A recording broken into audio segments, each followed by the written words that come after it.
Dragon Slayer est une académie qui existe dans le jeu vidéo que notre garçon adore plus que tout.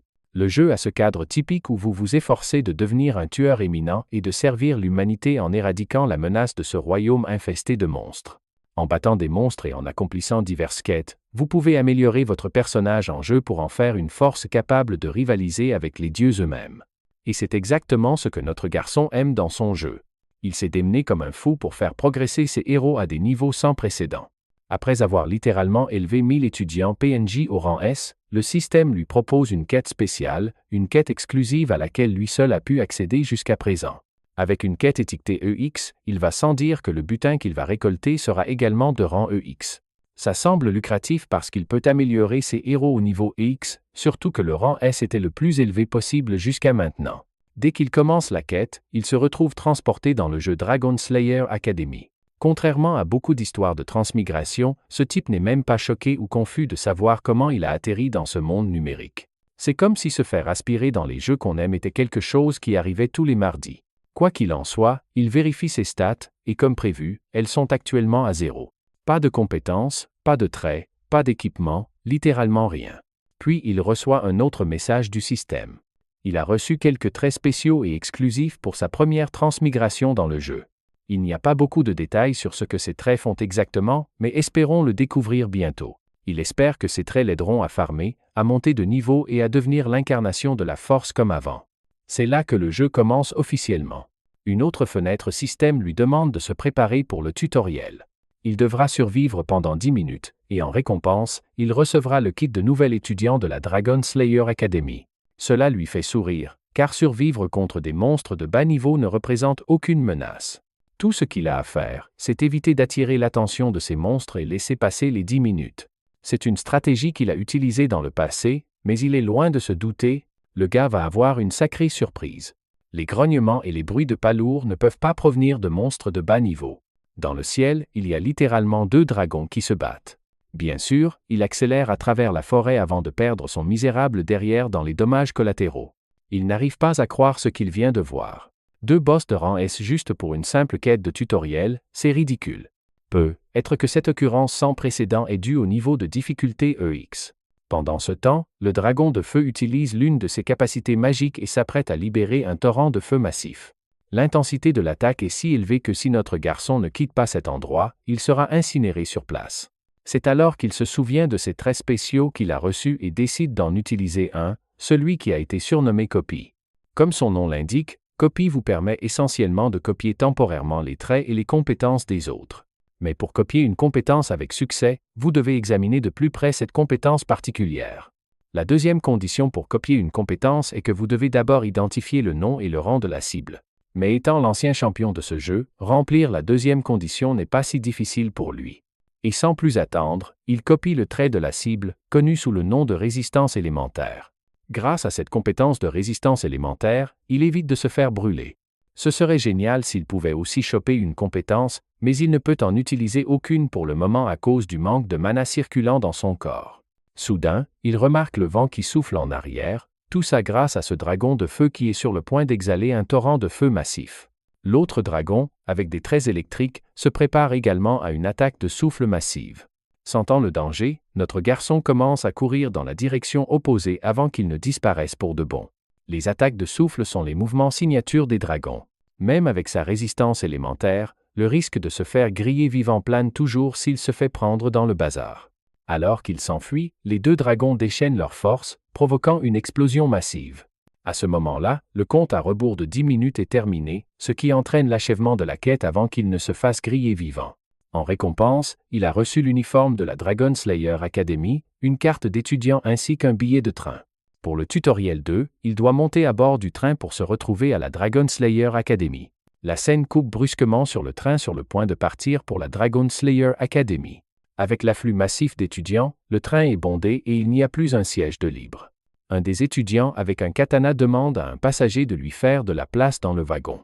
Mais la seule réponse que le type au katana reçoit est un silence de mort de la part d'une fille qui dort profondément, sans se soucier de rien. Pile à ce moment-là, notre héros monte aussi dans le train, espérant trouver une place pour lui aussi. Le type au katana fait remarquer timidement que cette fille qui dort là n'a pas l'air d'être d'humeur à répondre. Juste à ce moment-là, la fille en question se réveille de sa torpeur. Notre héros insiste pour qu'elle partage sa place, et la fille semble plus que disposée à accéder à sa requête. Alors qu'il s'installe confortablement, il se présente comme Kim Ho avant de la remercier pour sa gentillesse. La fille lui rend l'appareil et se présente comme Sophie Julienne. Quant au type avec le katana, il se sent complètement anéanti face à l'injustice de ce monde. Il n'a pas obtenu la permission, mais notre héros, oui. Même si personne ne lui a rien demandé, il s'est présenté comme Guillaume Viau. Et une fois de plus, la seule chose qu'il obtient en réponse de Sophie Julienne est un silence de mort. Quoi qu'il en soit, il se sert aussi et prend sa place, reconnaissant de cette opportunité. Kim Ho interroge Guillaume Viau sur la raison de son retard pour prendre le train. Le type au katana révèle qu'il a vu 2 dragons en chemin, un spectacle si magnifique qu'il a presque oublié son objectif principal de la journée. Eh bien, notre gars se souvient aussi avoir vu ces 2 monstres, mais son expérience n'a pas été aussi agréable. Quelque chose qu'il préférait éviter de se rappeler, le train finit par démarrer. À propos de cette académie des tueurs de dragons, c'est l'endroit où notre héros revenait à chaque fois qu'il formait un nouveau héros. En gros, il connaît cet endroit comme sa poche. C'est en partie la raison pour laquelle il n'est pas vraiment excité à l'idée de visiter cette académie, car il n'y a rien de nouveau à explorer. Du moins, c'est ce qu'il pensait jusqu'à ce qu'il monte dans le train. Les étudiants dans son wagon, ainsi que les autres étudiants et le personnel du train, Kim ne se souvient pas en avoir vu un seul. Ce sont des gens totalement inconnus et nouveaux, pas des PNG aléatoires dont il se souvient. Bien que ce monde partage de grandes similitudes avec le jeu qu'il souhaite nouveau, le casting est complètement différent. Cela signifie également que les événements et les quêtes à venir ont également été modifiés. Alors, tout en parcourant le jeu, il veut rester prudent face à l'inconnu. Pour l'instant, ce qui l'agace au plus haut point, c'est le regard vide qu'il reçoit de la fille à côté de lui. À propos de Sophie Julienne, elle possède ces yeux spéciaux qui peuvent transformer n'importe quoi en statistiques et en données compréhensibles qu'elle peut utiliser. Par exemple, elle peut voir toutes les statistiques ou tout ce qu'elle a besoin de savoir sur ce type au katana assis en face d'elle. Elle peut voir que ce type est juste un monsieur tout le monde avec des traits médiocres. Mais quant à notre héros, ses statistiques sont incompréhensibles. Peu importe à quel point elle le fixe, elle ne parvient pas à comprendre quoi que ce soit sur sa force, ce qui le fait sortir du lot. C'est exactement pourquoi elle le fixe avec une expression déconcertée sur son visage. Elle se souvient que son manager lui a dit d'être chaleureuse et gentille avec toute personne qui l'intéresse. De cette façon, elle peut se rapprocher d'eux. Alors, prenant ce conseil à cœur, elle sort sa valise, contenant des affaires importantes et des collations qu'elle a apportées pour le voyage. Dans le but de paraître gentille et de se rapprocher, elle lui offre un de ses cookies. Bien sûr, Kim est naturellement déconcerté par ce geste soudain et inattendu venant d'elle, mais dire non serait considéré comme impoli. Alors il prend le cookie. Pour engager davantage la conversation, il lui demande nonchalamment si c'est elle qui les a faits, et la fille répond par l'affirmative. Maintenant, cela explique pourquoi le goût est plutôt moyen. Kim tourne ensuite son attention vers Guillaume Viau et l'interroge sur l'épée longue particulière posée à côté de lui. Le type au katana est très fier en révélant que cette chose est une relique sacrée appartenant à sa secte martiale. La raison pour laquelle elle est emballée comme ça est qu'il n'a pas encore les compétences requises pour briser son sceau, alors il l'a laissé emballer. Jusqu'au jour où il deviendra digne de ce katana, il utilisera cette épée de fer de rechange comme substitut. Alors qu'ils sont en train de discuter, un type aux cheveux blonds fait irruption à l'improviste. Son humeur joyeuse et son grand sourire changent complètement l'ambiance du wagon. Lui aussi est tombé ici en cherchant un endroit pour s'asseoir. Kim n'aime pas particulièrement les types bruyants, et ce type en particulier a l'air un peu louche. Il sait déjà que ce type n'est pas là pour chercher une place, alors il veut qu'il révèle ses véritables intentions. Le type en costume se sent un peu mal à l'aise après que ses mensonges ont été mis à nu. Il sort une carte de visite de sa veste et se présente comme Sébastien Benoît Dubois. Il vend des services de course à ses clients, ainsi qu'un tas d'autres services dont une personne moyenne aurait besoin dans sa vie quotidienne. Il promet de vous trouver n'importe quoi, pour le juste prix bien sûr. Notre gars exprime son scepticisme, mais cette cravate serpent continue de prêcher les bienfaits de ses services. Kim a déjà percé à jour ce type louche qui gère cette affaire louche en secret. Même maintenant, ce type est poursuivi par les autorités pour avoir fait la promotion de son commerce illégal. Tout au long de son argumentaire, il n'arrêtait pas de jeter des coups d'œil à l'extérieur, comme s'il était en grand danger et poursuivi par quelqu'un. Le type nie ses accusations et essaie de s'enfuir avant qu'il ne soit trop tard. Eh bien, il est déjà trop tard en fait. Le comité de discipline s'est présenté ici pour prendre les mesures nécessaires contre ce type. Le type sait qu'il est foutu. À propos de ce comité de discipline, c'est un groupe formé par les étudiants eux-mêmes qui gèrent la loi et l'ordre au sein des murs de l'académie. Oui, le même comité de discipline qui détient plus de pouvoir que le gouvernement lui-même. Ces types ne perdent pas de temps à afficher leur autorité et exigent que ce type d'affaires remette les trucs illégaux qu'il n'est pas censé transporter ici. Le pauvre type essaie de se défendre, soulignant à quel point son infraction est négligeable. Pourtant, il est traité comme une sorte de serial killer cannibale détraqué en laisse. Le chef du comité de discipline pénalise immédiatement le pauvre type avec un choc électrique pour ne pas avoir suffisamment coopéré. C'est une mage de type foudre.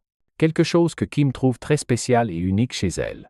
Après tout, les mages de type foudre ne sont pas faciles à trouver.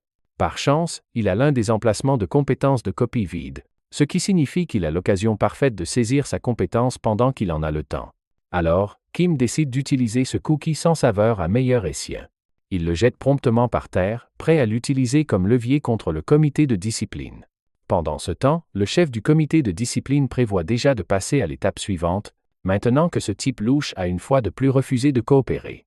La seule option qui lui reste est de le maîtriser de force et de tout lui confisquer. Elle lance un éclair en forme de colibri, prêt à pénétrer le corps du pauvre type. Quand il semble que ce type va se faire avoir, mon gars tend la main et attrape cette attaque de foudre avant qu'elle ne puisse atteindre la cible. Bien sûr, cela laisse la dame de la discipline dans un émerveillement absolu. Mon gars, pendant ce temps, sort de la cabine en se plaignant de la commotion causée par le comité de discipline, lui a fait tomber son adorable cookie. La dame n'a aucune idée de ce que ce clown raconte. Alors que mon gars a déjà réussi son objectif principal, il a acquis sa compétence magique d'attribut de foudre, connue sous le nom de colibri. Notre gars parle de la perte de son compagnon bien-aimé et le plus précieux qu'un homme puisse demander, un cookie. La vie du cookie étant ruinée, il blâme les membres agaçants du conseil étudiant d'avoir également gâché sa journée. L'un des membres du conseil ne prend pas son excuse à la légère et pense que c'est une raison ridicule d'essayer de les interrompre. Jésus coréen ici présent veut apparemment en venir aux mains et menace de blesser notre garçon. En réponse, Guillaume Vieux dégaine également son épée, déclarant que s'ils veulent faire les choses de cette façon, alors il n'hésitera pas à les traiter en conséquence. Les deux parties étant dans une impasse, nous avons un plan de base de se regardant fixement, vous savez, pour voir qui va faire le premier pas. Décidant de résoudre les choses diplomatiquement, la chef du conseil arrête son subordonné impulsif et offre un coupon de dessert gratuit pour la perte inestimable de Kim Ho. Notre garçon est vite satisfait de cet échange, laissant Byung-chul à nouveau tout seul. À vrai dire, il n'a jamais voulu lui sauver la peau, il voulait juste copier la technique de foudre. Maintenant qu'il l'a, Bros a tout ce dont il a besoin avec un emplacement de compétences et un emplacement de traits rempli. Quelques instants plus tard, le président du conseil récupère l'objet que Byung-chul a apparemment volé. C'est en fait une fichue perruque, volée à l'un des employés de la station. Étant donné que Byung-chul est un chien pour l'argent, il a fini par faire une farce sur commande. Même Kim Ho pense que c'est entièrement de sa faute. En partant, la jolie fille avertit notre garçon de se méfier de Byung-chul et de ses stratagèmes s'il veut ce qui est bon pour lui. Mais Kim Ho n'aime pas vraiment que les autres lui disent quoi faire, et pense qu'il gérera la situation tout seul. Le Jésus coréen avertit notre garçon et promet de se souvenir de son visage à l'avenir, et quant à Guillaume Vieux, il est occupé à enquêter sur le comité de discipline, et apprend de Byung-chul que ces types sont les meilleurs de toutes les élites. Leur présidente actuelle, celle qui a lancé le sort du colibri, s'appelle Sarah Céleste Hébert. Son nom est si reconnaissable qu'en fait Guillaume Vieux réalise qu'elle appartient à la célèbre famille Song, celle qui gouverne la tour Topaz. Cette femme, mise à part sa beauté et ses choix de tenues impeccables, n'est pas quelqu'un avec qui il faut plaisanter. Son grand-père est le seigneur du tonnerre Sylvain Corentin. Et laissez-moi vous dire quoi, je ne connais même pas le type, et j'ai déjà pitié du futur petit ami de Sarah Céleste Hébert. Quant aux antécédents des crétins qui la suivaient, ce ne sont pas non plus des inconnus. Parmi eux se trouve Joseph Baudouin, un étudiant notable du roi du Point. Ensuite, il y a Anne-Sophie Moreau, une excellente élève de l'impératrice de l'épée elle-même. Enfin, il y a Gabriel Adrien Hubert, et même si je me moque du type, il est en fait l'unique héritier du pavillon du Lotus d'Or. Après avoir présenté les membres du comité, Byung-chul pense qu'il est temps pour lui de partir. Une fois qu'il est parti, Guillaume Vieux se tourne curieusement vers notre garçon, abordant toute l'épreuve du sacrifice de cookie qu'il a réalisé. Il trouve étrange que Kim Ho se risque dans un combat pour un seul cookie. Révélant la vérité, Kim Ho déclare qu'il est en fait venu pour vérifier la magie de foudre épique utilisée par Sarah Céleste Hébert. Cette explication surprend Guillaume Vieux car il a vu notre garçon intervenir pour bloquer le sort du colibri, ce qui amène Kim Ho à l'interroger sur sa connaissance du sort. Réfléchissant pendant une minute, Guillaume Viau se souvient qu'il n'avait jamais vu une utilisation du sort auparavant, et même après en avoir eu une démonstration visuelle, il ne pouvait même pas voir le colibri de foudre libéré. C'est comme si l'attaque n'avait jamais eu l'intention de blesser sa victime en premier lieu, mais plutôt de la stupéfier sur place. Kimo entend son explication et est d'accord avec la moitié de ce qu'il a dit. Il continue à approfondir les raisons pour lesquelles on l'appelle le sort du colibri en premier lieu, car il est inspiré par le schéma de vol unique de l'oiseau. Vous voyez, dans une démonstration typique du sort, sa performance dépend de la capacité du mage. Le fait qu'elle ait utilisé le colibri témoigne des compétences de Sarah Céleste Hébert. Maintenant, si notre garçon avait affronté un mage professionnel, il n'aurait pas été capable d'attraper le colibri, car le lanceur serait facilement capable de manipuler le schéma de vol. Mais étrangement, au lieu de modifier son schéma, il a fini par se faire prendre dans sa main. Cela ne signifie qu'une chose. Sarah Céleste Hébert doit s'améliorer en ce qui concerne son contrôle de sa capacité. À ce stade, Guillaume Viau est sincèrement impressionné par l'explication approfondie de notre garçon et sa fascination pour un sort. Au fait, il y a une autre observation que Kimo a faite lorsque le sort a été lancé. Il estime que Sarah Céleste Hébert est talentueuse pour être capable d'utiliser une capacité de rang E avec seulement une statistique de force de rang D, impliquant en outre qu'elle a accès à un trait fort, et soulève même la possibilité qu'elle soit chargée de mana interne. Quoi qu'il en soit, Kimo pense qu'elle sera facilement à la hauteur de sa réputation de petite fille du Seigneur de la Foudre. Pour en revenir à Guillaume Viau, il est rapidement devenu un fan et un ami de notre garçon en peu de temps. Kim Ho pense que ce type en fait un peu trop, mais Guillaume Viau est très sérieux à ce sujet, et propose même de l'aider chaque fois qu'il en a besoin. Appréciant le geste, Kim Ho décide immédiatement de saisir cette opportunité et lui demande de l'accompagner. Au même moment, il lui demande poliment une faveur soudaine. Lui emprunter une pièce d'argent. Dans la scène suivante, nous arrivons à l'endroit choisi par Kim Ho. Malheureusement, la machine est hors service. Et oui, c'est une machine à sous parce que cet endroit était autrefois un casino. La machine semble délabrée aux yeux de Guillaume Viau, et pourtant, Kim Ho est prêt à miser toutes ses économies dessus. Autrement dit, l'unique pièce qu'il a obtenue de Guillaume Viau. Au moment où il insère la pièce, rien ne se passe au début, ce qui les fait se demander si elle est vraiment cassée. Mais soudain, la machine s'allume et se met en marche, débloquant un événement caché appelé la machine à sous cassée. Bien sûr, c'est quelque chose que Kim Ho connaît parce qu'il a débloqué tous les succès du jeu. Utilisant cela comme son ticket d'or, notre garçon tire le levier, misant sur le résultat. Mais à leur grande déception, la seule chose qu'il finit par obtenir est une bouteille d'eau. Oui, pas le bâton de bois de la destruction, ou l'épée fourchette inflexible, ni même la technique américaine secrète appelée le fusil du fermier. Juste une bouteille d'eau. Guillaume Viau ne comprend pas ce que Kim Ho fait ici, tandis que notre garçon explique rapidement que ce qu'ils font est en violation directe des règles de l'académie.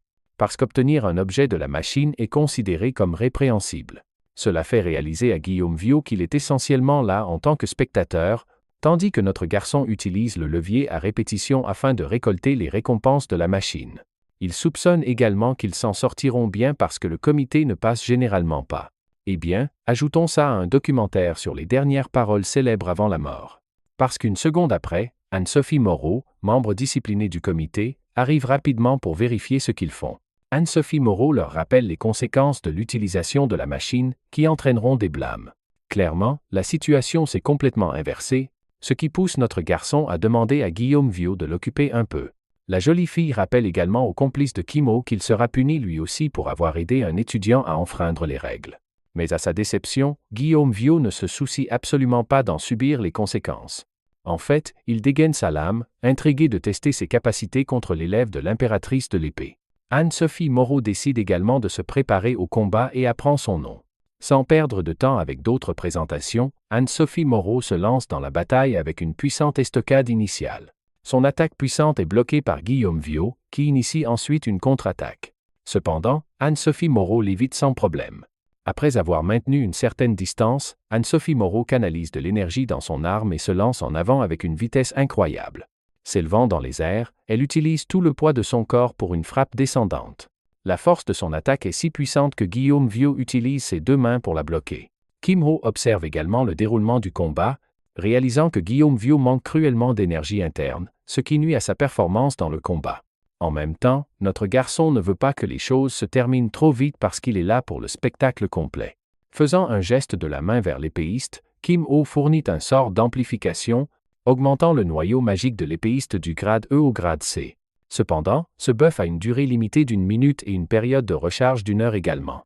Cette minute unique est le facteur décisif pour Guillaume Viau, qui a toujours du mal à suivre l'impressionnante Anne-Sophie Moreau. La bataille continue alors que le chronomètre descend à 14 secondes. Ce qui fait réfléchir Kimo sur le fait que les machines à sous sont généralement évitées en raison de leur nature de jeu de hasard. Cependant, il y a une information que personne ne connaît. Sa fonctionnalité secrète est en fait le déclenchement garanti du jackpot. Voyez ça comme un système de compensation, comme dans un jeu gacha classique. Au début, les joueurs commencent la partie avec 5 pièces. Et là, c'est le 5e et dernier tour de Kimo. Cette fois, cependant, il est sûr de lui en utilisant la pièce d'argent supplémentaire qu'il a empruntée à Guillaume Viau. Il s'avère que juste après le 5e tour, le 6e tour confirme un jackpot garanti. Ce n'est même pas une chance équitable, mais une chance garantie à 100% de décrocher la meilleure récompense. La machine à sous finit par sortir ce qu'elle a de mieux à offrir. Ce qui, dans ce cas, est le cristal de glace noire de rang C. Le cristal comporte un danger potentiel, il pourrait causer la mort du joueur s'il est utilisé incorrectement. Bref, la situation devient problématique pour notre héros car le méchant aux cheveux bleus est sur le point de le poignarder dans le dos. Cependant, Kim-ho était prêt à ça et savait que son fidèle compagnon interviendrait pour l'aider. Guillaume Viau finit par dévier le coup, mais au prix de briser son épée de fer. Le temps imparti arrive à son terme, mais à la stupéfaction et à l'horreur de Soman. Cet homme boit littéralement les cristaux de glace noire même après avoir lu le panneau d'avertissement. Immédiatement, le système initie un statut de gelée sur son corps. Comme vous pouvez vous y attendre, notre ami commence à s'étouffer, comme cette scène satisfaisante où Joffrey est empoisonné dans Game of Thrones. Mais curieusement, dans le cas de notre héros, le statut de gelée s'applique et se retire sans cesse, créant une boucle infinie. Et une seconde plus tard, Kim-ho se relève comme si de rien n'était, stupéfiant à la fois le membre du comité et Guillaume Viau. Peu de temps après cette scène, Guillaume Viau lui demande ce qu'il a consommé dans la fiole. Ce à quoi Kim-ho répond que c'était un élixir de régénération de mana. Parlons davantage du 6e tour unique de la machine à sous. Lors de son utilisation, il libère le cristal de glace noire. Mais cette chose est vraiment mortelle pour la plupart des débutants qui la rencontrent, entraînant une mort horrible.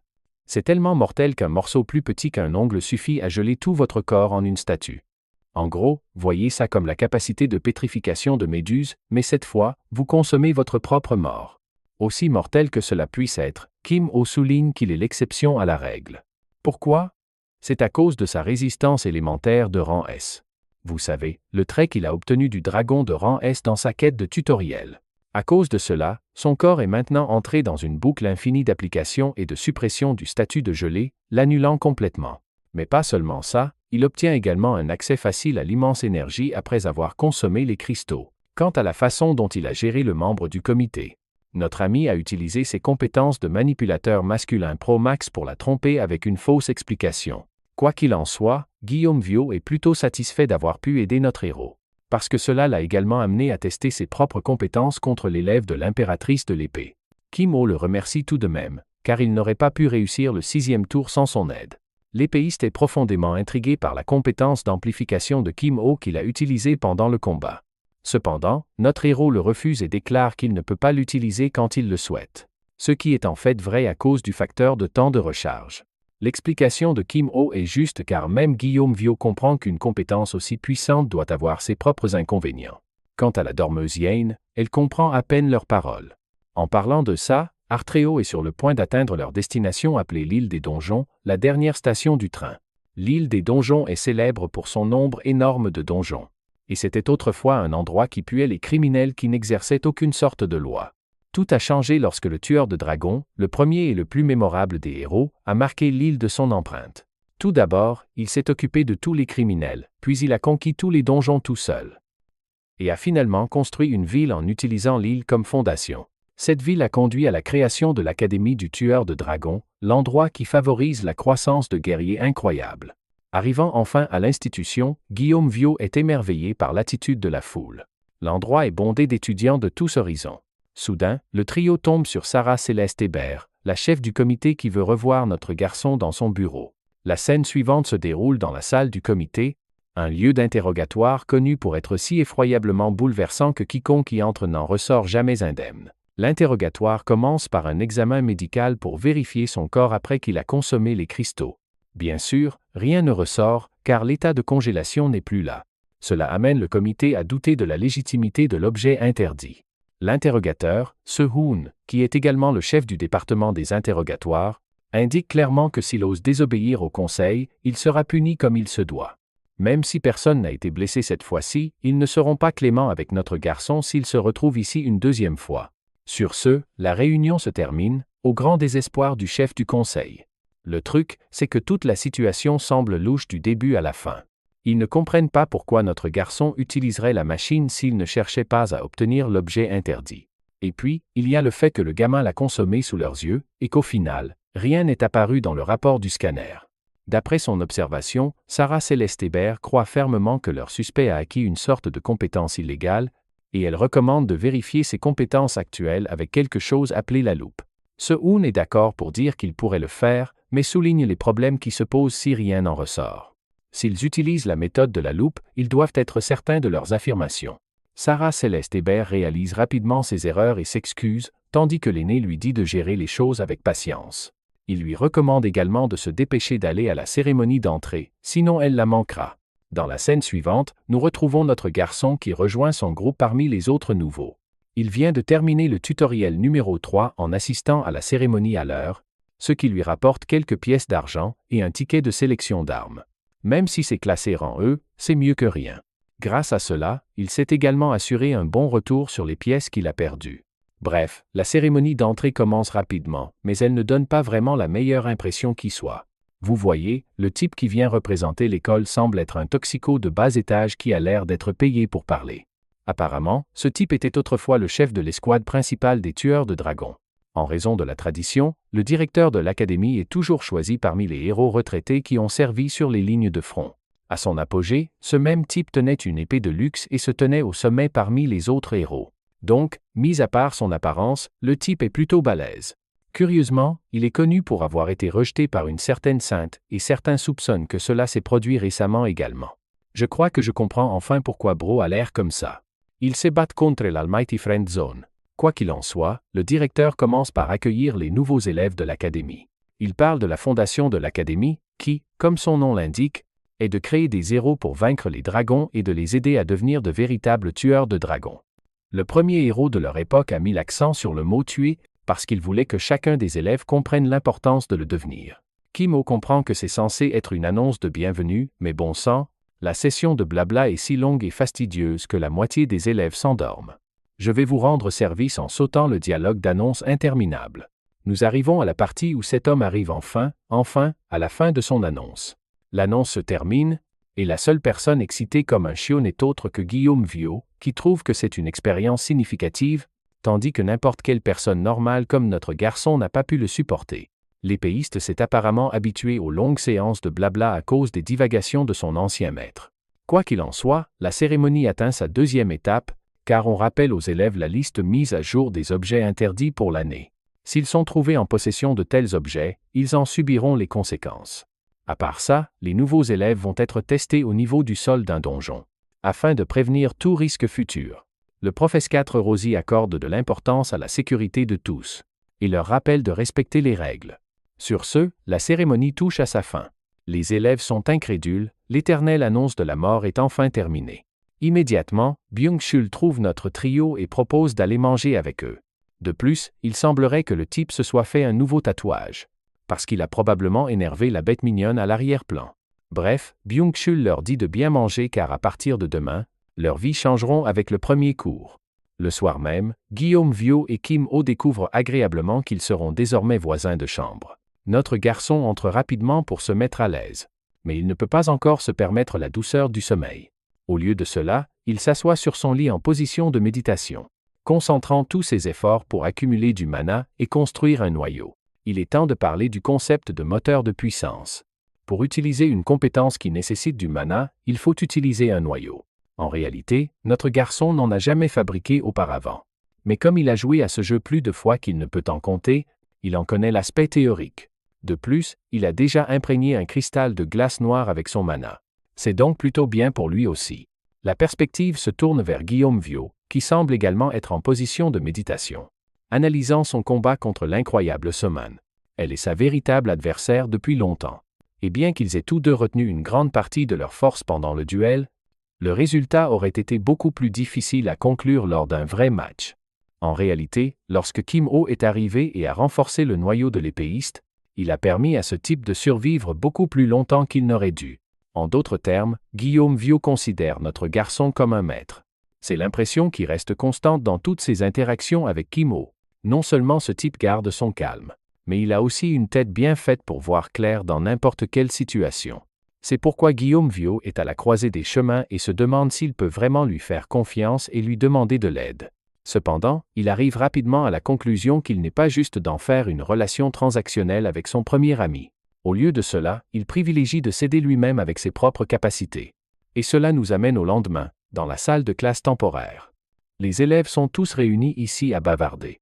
Et la somnolente Yen est finalement arrivée aussi, même si ses camarades de groupe pensaient qu'elle finirait par arriver très tard. Étonnamment, il n'y a pas de professeur dans la salle de classe. Le cours a déjà commencé, mais personne n'est encore là pour prendre le contrôle, ce qui donne l'impression que leur professeur n'est pas une personne ponctuelle. Finalement, quelqu'un se lève et entre dans leur classe, ce qui amène les élèves à se sentir excités au début, mais horrifiés l'instant d'après. Ouais, eh bien, vous comprendriez aussi une fois que vous verriez le visage de ce type. Ressemblant à un tueur en série qui vient de s'échapper de prison, le professeur se présente comme leur professeur principal, Lee Soo-dok. Immédiatement, il s'adresse à l'un de ses élèves pour informer tout le monde de son nom célèbre. La jeune fille terrifiée révèle rapidement qu'il est connu comme le chasseur de vilains. Elle se trompe et essaie à nouveau en l'appelant le boucher humain, ce qui est un autre de ses surnoms. Pendant ce temps, notre héros réfléchit à sa compréhension de la situation. Éloignons-nous et concentrons-nous sur le monde de l'Académie lui-même. Cet endroit est la seule forteresse où d'innombrables héros de rang S sont forgés avec des capacités qui dépassent les limites. Bien sûr, certains d'entre eux se révèlent être des personnes terribles et deviennent des vilains pour atteindre leurs propres objectifs. Soo-dok, leur professeur, est en fait un chasseur qui traque ces personnes et leur botte les fesses. En d'autres termes, cet homme est la définition même de l'aura, parce qu'il est là à tabasser de dangereux rangs S pour le plaisir. En fait, il a gagné son nom parce qu'il est connu pour tuer plus de vilains qu'il n'en capture. Soo-dok précise qu'il ne voulait pas devenir professeur et qu'il n'a postulé que sur l'insistance du directeur. C'est quelqu'un avec qui personne ne veut se frotter, et il est connu pour son exécution parfaite. Et avec cette tâche d'enseignement, il a l'intention de faire de même avec ses élèves.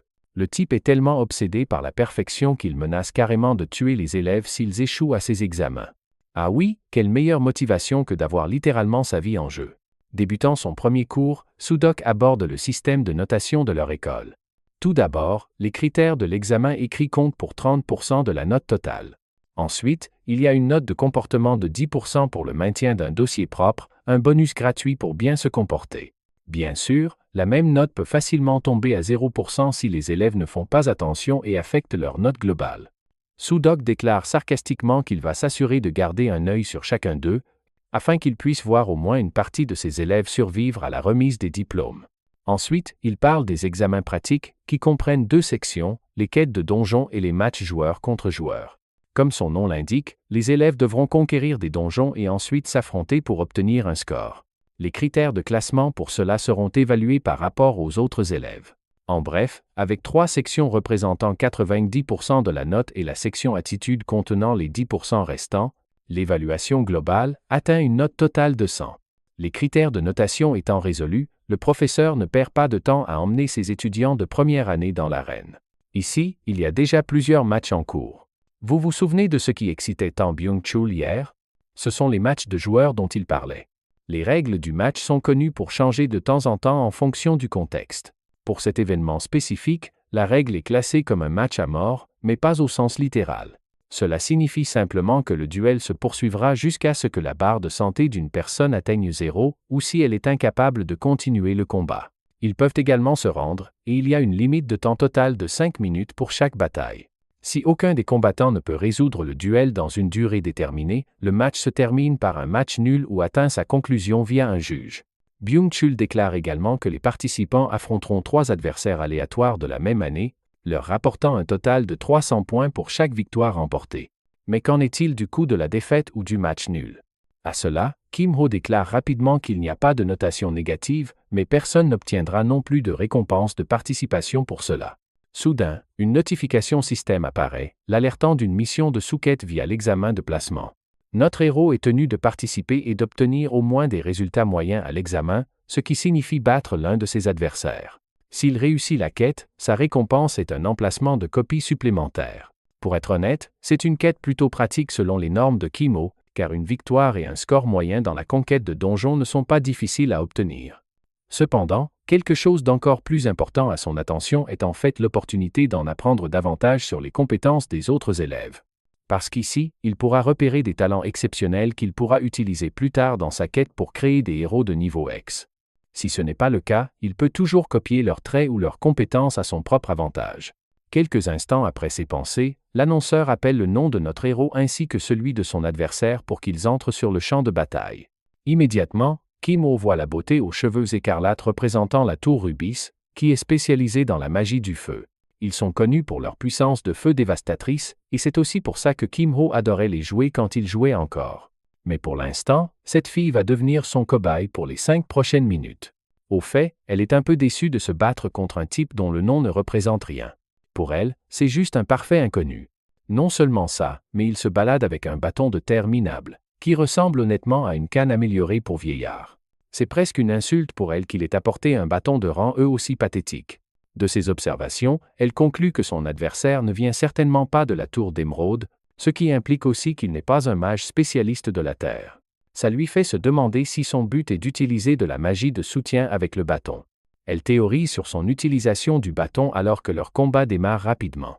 Yanhua le considère comme un lanceur de sorts de soutien et prépare une puissante compétence de combustion, décidant de mettre fin au combat en un seul coup. Juste après qu'elle ait lancé sa capacité, le public s'est retrouvé subjugué par sa représentation de la tour Rubis. Cependant, à la grande surprise de Yanhua, la santé de son adversaire est intacte. C'est vrai qu'elle ne s'attendait pas à un one-shot, mais le fait qu'elle n'ait même pas pu l'égratigner est juste dingue. Quand la fumée se dissipe, notre héros lui adresse un sourire confiant face à sa confusion. Le combat est lancé, et Yanhua est déjà sur les nerfs, se demandant pourquoi son attaque n'a pas touché. Pensant que son adversaire a dû déployer la capacité dissipation, elle change de tactique et décide d'utiliser un sort qui ne peut même pas être bloqué par une technique de dissipation. Ce qu'elle fait, c'est lancer une colonne de flammes explosives tout autour de lui, forçant son adversaire à choisir ses options avec soin car le moindre faux pas pourrait être fatal. Mais à sa grande surprise, notre héros reste indemne. C'est ça, regardez-le, majestueux, sans même essayer. Ça énerve Yanhua au point qu'elle lance une troisième capacité, invoquant un puissant sort appelé le pilier de feu. L'attaque est dirigée droit vers la tête de Kimo et explose en un brasier à l'impact. La grande colonne de flammes choque la foule, l'impressionnant une fois de plus avec la puissance d'une représentante de la tour Rubis. Cependant, les choses ne sont pas aussi concluantes qu'elles le semblent. Car une fois de plus, Kimo apparaît complètement indemne. Pendant tout ce temps, elle a misé sur sa confiance avec les sorts de la tour Rubis, et pourtant, rien ne lui fait même une égratignure. En réponse, notre héros passe enfin à l'action, déployant la même technique du colibri qu'il a apprise de Chun-E. Clairement, Yanhua ne s'attendait pas à ce qu'un sort de foudre soit utilisé par un type de soutien. Elle réussit à esquiver l'oiseau initialement, mais Kim-Oh change habilement sa trajectoire pour la frapper par derrière. Oui, il vient de lui envoyer une décharge dans le dos chargé de foudre. À genoux, Yanhua succombe à l'effet de paralysie du sort de colibri. Le duel atteignant sa conclusion définitive, notre héros recommande qu'il mette fin au combat. Il pense que ça va être terrible pour son adversaire si elle finit par révéler tout son arsenal au reste de la foule. Ça va être problématique pour ses prochains matchs. Malgré ces paroles condescendantes, Yanhua décide finalement d'accepter la défaite, choquant complètement la foule. Leurs attentes ont été complètement déjouées, tout comme la fin atroce de Game of Thrones. Quoi qu'il en soit, Kim-Ho n'aime pas le fait qu'il ait attiré autant d'attention dès son premier combat, alors il a l'intention d'être prudent à partir de maintenant. Ironiquement, il est rappelé pour son prochain combat, sans lui laisser le temps de se reposer. Cette fois, Chun-E va être l'adversaire de notre héros. Oui, la même badass stylée et chef du comité de discipline de première année.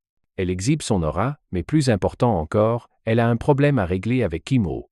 Le gars la regarde un instant, et juste pour foutre en l'air ses plans, il abandonne le combat avant même qu'il ne commence. Sudak est déconcerté par son retrait soudain, tandis que Kim-Oh se contente de penser qu'il n'est plus en état de se battre. Même si le professeur lui suggère d'améliorer sa note à l'examen, notre garçon s'en fiche royalement car il a déjà remporté la seule victoire qu'il voulait. Il déclare également forfait pour son troisième combat, ce qui compte comme sa deuxième et troisième défaite et énerve encore plus la petite fille du Seigneur du Tonnerre.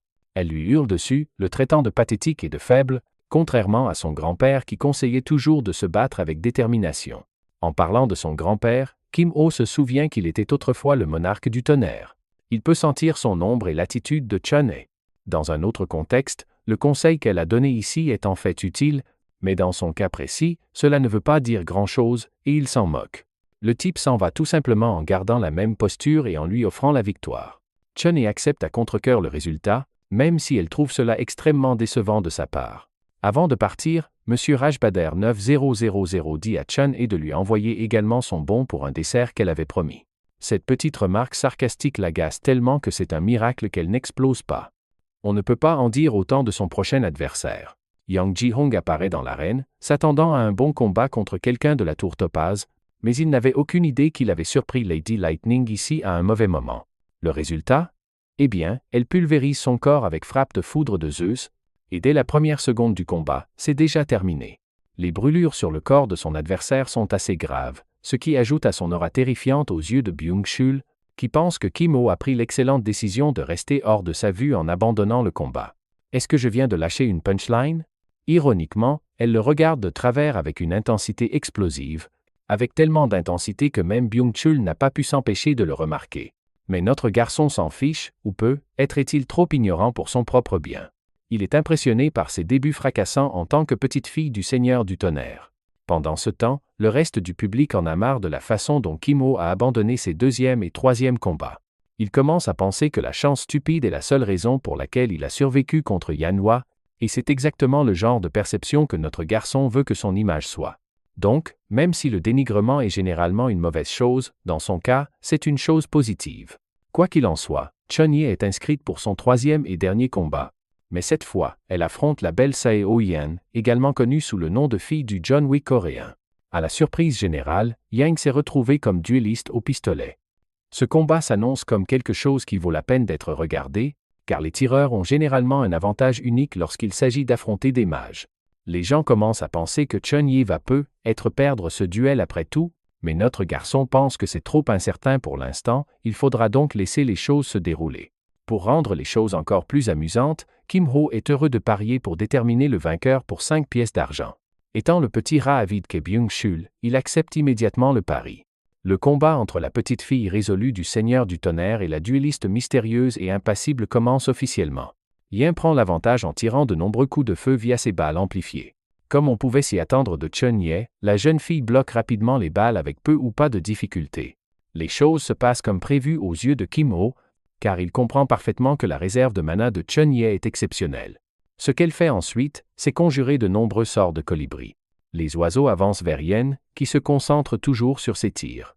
La tireuse parvient à éviter les deux oiseaux, mais tout comme notre garçon, Chun-hye commande et contrôle les oiseaux pour modifier leur trajectoire et attaquer Yen par derrière. Malheureusement, elle reçoit un coup en plein visage, ce qui l'étourdit immédiatement et la fait tomber au sol. Bien sûr, ce n'était pas un coup direct, car si ça l'avait été, l'effet d'étourdissement aurait mis fin au combat. Kim-ho dit quand même que ça a ralenti les mouvements de Yen. Et avec le premier oiseau qui électrocute Yen, il est évident qu'elle ne pourra pas esquiver la prochaine attaque. Les choses se déroulent donc exactement comme notre garçon l'avait prédit et se solderont par la victoire de Chun-hye. Mais alors survient un élément de surprise. La badass Yen lance une grenade fumigène pour déstabiliser son adversaire, la fumée lui aveuglant la vision. C'est une tactique intéressante qui surprend Kim-ho, car aucune autre grenade n'aurait atteint Chun-hye. Avec la fumée qui lui voile la vue, la bataille se complique pour la mage de la foudre. Et c'est là que Yen peut enfin exploiter son avantage. La tireuse vise et réussit un tir parfait dans le dos de Chun-hye, un coup direct. À première vue, on dirait que l'attaque l'a réellement touché. Mais heureusement, Chun-hye a déployé une barrière défensive au dernier moment, même si elle s'est retrouvée prise au dépourvu. Elle réalise qu'elle est en grand danger dans cette situation, tandis que la tireuse se repositionne rapidement pour un autre tir. Fait intéressant, Byung-chul souligne que Yen doit être une riche héritière, fille de millionnaire, parce qu'elle utilise en fait une cape d'invisibilité dans son équipement. Et ce n'est pas tout, elle a sorti un fusil épique pour infliger encore plus de dégâts. Un seul tir de ce fusil est si menaçant que Chun-hye ne prend pas le risque de le bloquer. Elle l'esquive de justesse. Actuellement, leurs barres de santé sont à peu près égales, et la moitié de la durée du combat est déjà écoulée. Le problème avec la cape d'invisibilité, c'est que Chun-hye ne peut absolument pas repérer son adversaire. Elle est prise au dépourvu à chaque fois que Yen tire, ce qui est exactement ce que fait la tireuse lorsqu'elle attaque à nouveau par derrière. Cependant, cette fois, Chun-He prépare une tactique de son cru. Grâce à sa barrière, elle est capable de suivre la trajectoire exacte de la balle de mana, ce qui l'aide à déterminer la position exacte de son adversaire. Dans le court laps de temps dont elle dispose, la mage de la foudre déterminée libère une vague d'électricité sur le sol, la forçant à se diriger vers Yen et l'obligeant à s'éloigner d'un bond. Bien qu'elle ait échappé à l'attaque initiale, elle est en difficulté car Chun-He l'a verrouillée dans sa ligne de mire. Il y a aussi le fait que la tireuse ne pourra pas esquiver sa prochaine attaque en plein vol. Le colibri se dirige rapidement vers Yen, l'étourdissant avec un coup direct et solide. Malheureusement pour Chun-He, le moment où l'attaque touche sa cible est exactement celui où le temps imparti est écoulé. Même si Yen s'effondre au sol avec une barre de santé inférieure à celle de Chun-He, le combat est terminé. Byung-Chul est choqué tandis que Kim-Ho ne semble pas surpris. Parce qu'après avoir vu les compétences du chef de comité, il peut affirmer avec confiance que personne ne peut la battre dans un combat direct. Par défaut, parce que Chun-He a plus de santé, elle est déclarée vainqueur. En même temps, il trouve les capacités de Yen plutôt impressionnantes pour avoir duré aussi longtemps. Quant au pari, le pauvre Byung-Chul finit par perdre et rend les pièces. Mais il veut en placer une autre tout de suite pour récupérer l'argent. Notre garçon réalise que ce type est accro au jeu, alors il décline l'offre. De retour à l'arène, le majestueux épéiste Guillaume Vio est arrivé pour affronter son adversaire, le disciple du roi des points, Joe Biaok. Comme ce combat semble intéressant, Kim-Ho accepte le pari et conclut que le roi des points va probablement gagner. Byung-Chul pense que notre garçon est bien trop impitoyable envers ses propres amis pour dire une chose pareille. Mais Kim-Ho ne fait qu'énoncer les faits. Bien sûr, le joueur compulsif ne comprend pas son point de vue, mais Kim-Ho lui fait comprendre qu'il le découvrira bien assez tôt. Passons au point de vue de Guillaume Vio, qui comprend que son ami le regarde. Cette fois, il a l'intention de montrer ses meilleures compétences, même si ça va être difficile pour lui. Il dégaine l'épée de fer, tandis que son adversaire, Biawak, se demande pourquoi il refuse d'utiliser la lame qu'il a dans le dos. Malheureusement, Guillaume Vio explique qu'il n'est pas encore digne de la manier, mais le disciple du roi des points s'en fiche. Après tout, il a l'intention de se donner à 100% dans ce combat. Les deux combattants se préparant, le combat commence. L'attaque est lancée par Biuk, qui déjoue la première entaille de l'épéiste et se positionne rapidement pour un coup de poing enflammé. Même Guillaume Vio peut témoigner que les mouvements de ce type sont de premier ordre. Au fait, ce coup de poing était tellement puissant que Guillaume Vio a pu en ressentir toute la force, même en bloquant. En fait, son corps entier est projeté en l'air par l'impact. Guillaume Vio comprend parfaitement la situation critique dans laquelle il se trouve. Les attaques normales ne l'aideront pas à tenir dans ce combat. Quant à son adversaire, Biaok se lance comme une torpille pour une autre frappe, tandis que l'épéiste se prépare à mettre fin à ce combat avec un seul mouvement. Déchaînant sa technique d'épée du courant limpide, il affronte les coups de poing améliorés de Biaok. Malheureusement, la réalité est décevante pour Guillaume Vio, car sa lame se brise lors de leur affrontement. Son arme hors service, l'épéiste, enfin, l'homme sans épée, accepte rapidement la défaite. Au fait, il a réussi à laisser une petite coupure sur l'épaule de Biaok, qui attend avec impatience leur prochaine rencontre. Le combat se termine exactement comme Kim-Ho l'avait prédit, car l'épée de fer est une arme vraiment faible pour quelqu'un avec les compétences de Guillaume Vio. C'est la première chose qui est venue à l'esprit de notre garçon quand il a vu le type se battre dans le train. On dirait que Guillaume Vio a une sorte d'obsession pour briser ses épées de fer dans chaque combat qu'il livre. Byung-Chul, de son côté, subit un autre revers. Le pauvre se fait éteindre par notre garçon, qui attend son paiement en temps voulu. Comme Byung-Chul est à court de pièces d'argent, Kim-Ho lui offre la possibilité de payer d'une autre manière. Notre garçon insiste pour qu'il paie en lui offrant une bonne quantité d'informations. Plus tard dans la journée, ils déjeunent ensemble, car l'annonceur a révélé qu'il y aura un examen de placement de raid après la pause. Le trio est assis ensemble, tandis que notre garçon s'impatiente face à ce crétin qui mange si lentement. Byung-Chul termine son sandwich et demande ce qu'il veut, ce qui amène notre garçon à s'enquérir des meilleurs éléments des 4 factions. Byung-Chul se fiche de partager autant, estimant que ce genre d'information n'est pas si spécial que ça. Parlons des 4 grandes factions et de ce qu'elles représentent. Outre le conseil étudiant, qui est le groupe officiel de l'académie, il existe 4 grandes factions. Il y a l'Alliance Muram, la Fédération des Guildes, la Société de la Tour de Magie et l'Ordre des Chevaliers. Je ne vais pas mentir, c'est comme 4 univers de manhwa différents entassés dans une seule école. Quant au chef de chaque faction, il y a le majestueux petit-fils du Saint de l'Épée, qui commande l'Alliance Muram, Moyong-jun. Ensuite, il y a la représentante des Tours Rubis, qui commande la Société de la Tour de Magie, Hong Yunhwa. Oui, la même fille qui était impuissante dans son combat contre notre garçon est en fait un membre éminent de sa société. Troisièmement, nous avons la Fédération des Guildes, dirigée par la druide Parknari, qui est célèbre pour son chat tigré. Il est intéressant de noter qu'il y a un autre membre dans sa guilde qui cache apparemment sa force. Enfin, nous avons le fils du maître d'épée. Vous voyez? Littéralement un titre de Manuala, je ne savais pas que Jinrun Kondal s'était réincarné dans cet univers. Quoi qu'il en soit, Lee Seung-yeon représente l'ordre des chevaliers en tant que quatrième et dernière faction. La liste est plutôt impressionnante selon la liste que Byung-chul a partagée. Soudain, il réalise que Guillaume Viau est introuvable. Byung-chul se souvient du président du club et s'enfuit rapidement, inquiet, laissant Kim-ho se demander ce qui se passe avec ce type. Avec son départ, il se retrouve seul avec la silencieuse Yen. Vous voyez, Kim-ho a l'impression que la fille est extrêmement isolée, et il se sent mal pour elle d'une certaine manière. Il essaie donc d'entamer une conversation sur le cookie qu'elle a partagé avec lui l'autre jour. Kim-ho raconte qu'il a reçu un coupon de Sarah Céleste Hébert, alors il est heureux de lui rendre l'appareil pour les cookies. Le coupon fait apparaître un bon gâteau aux myrtilles, et Yan accepte volontiers de se joindre à lui. Tout en mangeant le gâteau, elle lui demande son opinion sur son duel contre Sarah Céleste Hébert, et pourquoi il pense qu'elle a perdu.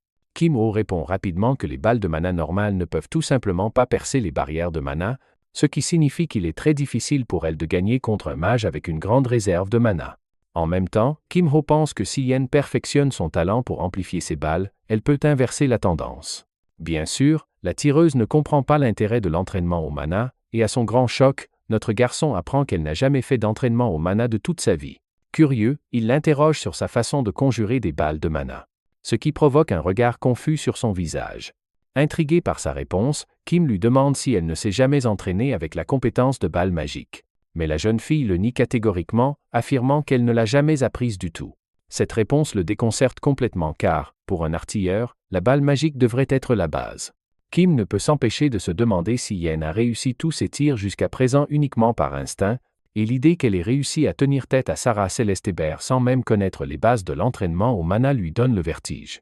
Réalisant à quel point elle est perdue, Kim décide de lui offrir un peu d'aide, en lui expliquant qu'une fois qu'elle aura maîtrisé le contrôle du mana et appris la compétence de balle magique, les choses pourraient en fait commencer à lui paraître beaucoup plus faciles. Plus tard, il est déjà temps pour l'examen de placement. Alors que les élèves se rassemblent dans le hall, leur professeur principal commence à expliquer les règles de l'examen de conquête. Debout devant un portail, il leur dit que le test aura lieu à l'intérieur du donjon connu sous le nom de forêt de brume. Le type nerveux commence alors à exposer les conditions spéciales du donjon, en commençant par la première règle appelée score élevé. En gros, cela signifie que le nombre de monstres que chaque élève vainc en 10 minutes sera comptabilisé comme son score. L'objectif est donc d'éliminer autant de monstres que possible avant la fin du temps imparti. La deuxième règle est ce qu'ils appellent la zone fixe, et pour le dire simplement, c'est plus ou moins une zone verrouillée par rang où chaque pièce d'équipement, chaque trait, et pratiquement tout est rétrogradé au rang F. Le professeur principal informe tout le monde que même leur noyau sera affecté par ce verrouillage de rang, et les avertit de ne pas avoir d'idées farfelues, surtout en ce qui concerne la gestion de leur mana. Après avoir exposé cela, il commence à appeler les noms un par un afin que les élèves puissent se diriger vers le donjon. La pièce se remplit rapidement de gémissements et de plaintes, la plupart d'entre eux commençant à se plaindre de l'injustice des règles, ce qui ne fait que faire réaliser au professeur à quel point la majorité d'entre eux semble inutile, à part quelques-uns décents comme Han Somi et Choi Jong-pi qui pourraient réellement avoir une chance. Ensuite, il appelle le groupe suivant, qui comprend Kim et Yen. Alors qu'il se prépare, Kim lui dit nonchalamment d'essayer d'utiliser un fusil et lui recommande de viser la tête de quiconque ose s'approcher trop près. Pendant ce temps, Chun-Hee ne peut s'empêcher de trouver étrange qu'un type qui n'est même pas un artilleur soit occupé à donner des conseils tactiques comme s'il était une sorte d'expert. Après cela, ils se séparent et Kim entre seul dans le donjon.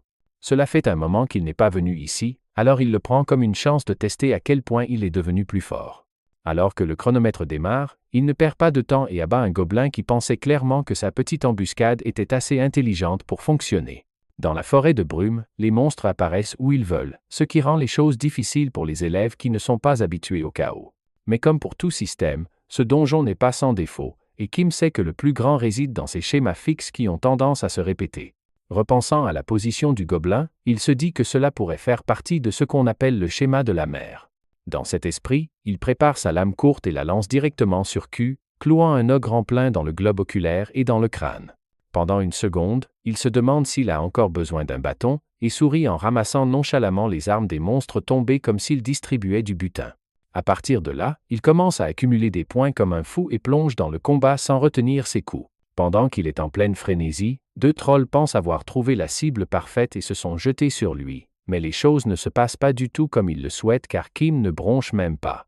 Juste avant de sortir, Kim se souvient qu'il existe une fonction de replay et supprime rapidement la vidéo, sachant que si le système finit par synchroniser le comportement des monstres avec ses mouvements exacts, cela pourrait lui causer de sérieux problèmes plus tard. Avec à peine 3 minutes écoulées, il a déjà plus qu'assez de points pour remplir les conditions de la sous-quête et se dit qu'il vaut mieux ne pas attirer d'attention supplémentaire ou inutile. En sortant, il aperçoit Yen qui sort en ayant l'air complètement épuisé et qui marmonne à quel point c'était dur là, dedans. Le fait de voir Kim sortir si tôt fait reconnaître au professeur principal que c'est le même type qui avait autrefois choisi d'abandonner un match PvP, et maintenant le revoilà qui ne dure même pas les 10 minutes complètes. Dans son esprit, il se moque de ce qu'il considère comme une mentalité faible et se moque silencieusement de l'idée que quelqu'un comme Kim puisse un jour devenir un tueur de dragons. Mais ce jugement change très vite lorsqu'il vérifie les classements et réalise que Kim a déjà atteint le niveau intermédiaire supérieur. Le fait que quelqu'un ait atteint ce niveau en si peu de temps perturbe sérieusement ses attentes, car c'est la première fois qu'il voit quelque chose de pareil. Décidant qu'il vaut la peine de surveiller ce gamin de plus près pour l'instant, il appelle le groupe d'élèves suivant, qui comprend Guillaume Viau et les autres. Kim vérifie ensuite le classement et remarque que même les meilleurs talents comme Lee et Moyoung John semblent se situer au niveau de Han Somi, ce qui lui fait se demander si Guillaume Viau pourrait réellement prendre la tête, et à ce moment précis, cela se produit. Guillaume Viau prend la première place avec le score le plus élevé, prouvant qu'il ne compte pas seulement sur la chance. Impressionné par le résultat, Kim félicite son ami dès qu'il sort, mais Guillaume Viau lui en attribue rapidement le mérite, disant que c'est grâce à Kim de l'avoir laissé réinitialiser pendant le match PVP. Bien sûr, tout le monde n'est pas ravi de les voir réussir. Et quelques personnes à proximité lancent des commentaires passifs-agressifs sur Kim, mais Guillaume Viau commence à s'énerver tandis que Kim lui fait un clin d'œil désinvolte, lui signalant d'ignorer le bruit et d'économiser son énergie. Quand Kim demande si le test est terminé, Guillaume Viau fait remarquer que le score de Chunye n'est pas encore affiché. Pendant ce temps, à l'intérieur du donjon, Chunye est clairement en difficulté, entourée de gobelins qu'elle parvient à peine à ralentir. Soudain, elle se souvient de ce que Kim a dit à Yen à propos de viser la tête et décide d'essayer elle-même, canalisant son mana en un point solide tout en bandant son arc pour un tir puissant. Au final, son score est assez bas, et alors qu'il s'affiche devant tout le monde, elle est confuse et marmonne à voix basse à quel point il est injuste de montrer son score comme ça. Le professeur principal met fin à l'examen et annonce que les résultats seront disponibles demain, disant à tout le monde de se reposer d'ici là.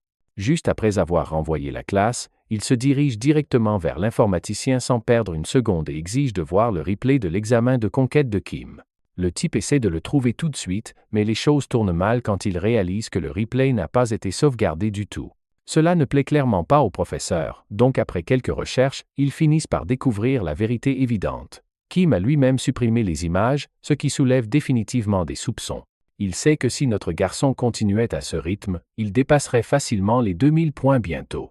Au début, il pense qu'il est possible qu'il soit l'un des apôtres du Seigneur maléfique qui s'est infiltré dans l'académie. Il serait donc intelligent de préparer discrètement des contre-mesures contre lui. 4 yeux lui demande s'il doit signaler l'affaire au principal.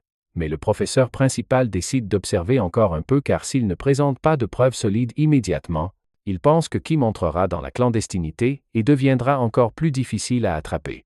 En s'éloignant, Lee conclut que si notre garçon est vraiment un imposteur, il révélera ses vraies couleurs assez tôt.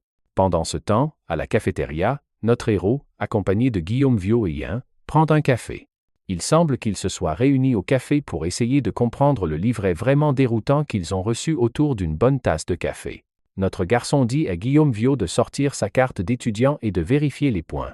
Il explique que le nombre qu'il voit correspond aux points disponibles qui agissent comme une monnaie à l'académie. Il poursuit en disant que les points peuvent être gagnés grâce aux quêtes de donjons comme indiqué dans le livre, et bien qu'ils puissent être utilisés pour acheter des objets ou des services, ils peuvent également acheter des enregistrements auxquels on peut accéder juste avant qu'un étudiant ne quitte le donjon, y compris les replays d'autres étudiants. Il montre le replay de Somen qu'il achète pour 100 points. Voir l'enregistrement de la fille aux cheveux bleus accessible si facilement laisse Guillaume Viau complètement sans voix. Kim dit que puisque Guillaume Viau a un score solide, le sien se vend probablement pour beaucoup de points aussi, et c'est exactement ce qui se passe. Alors que Guillaume Viau regarde avec surprise, il gagne 300 points grâce aux gens qui achètent ses replays de donjons. Le pote de Kim réalise immédiatement que c'est en fait très mauvais parce que les autres étudiants peuvent l'analyser et découvrir ses faiblesses. Il dit à Guillaume Viau que même s'il a eu de la chance grâce aux règles spéciales à l'intérieur du donjon, tout le monde découvrira assez tôt qu'il a un noyau vraiment faible. Mais vu la valeur des points, le pari vaut le coup.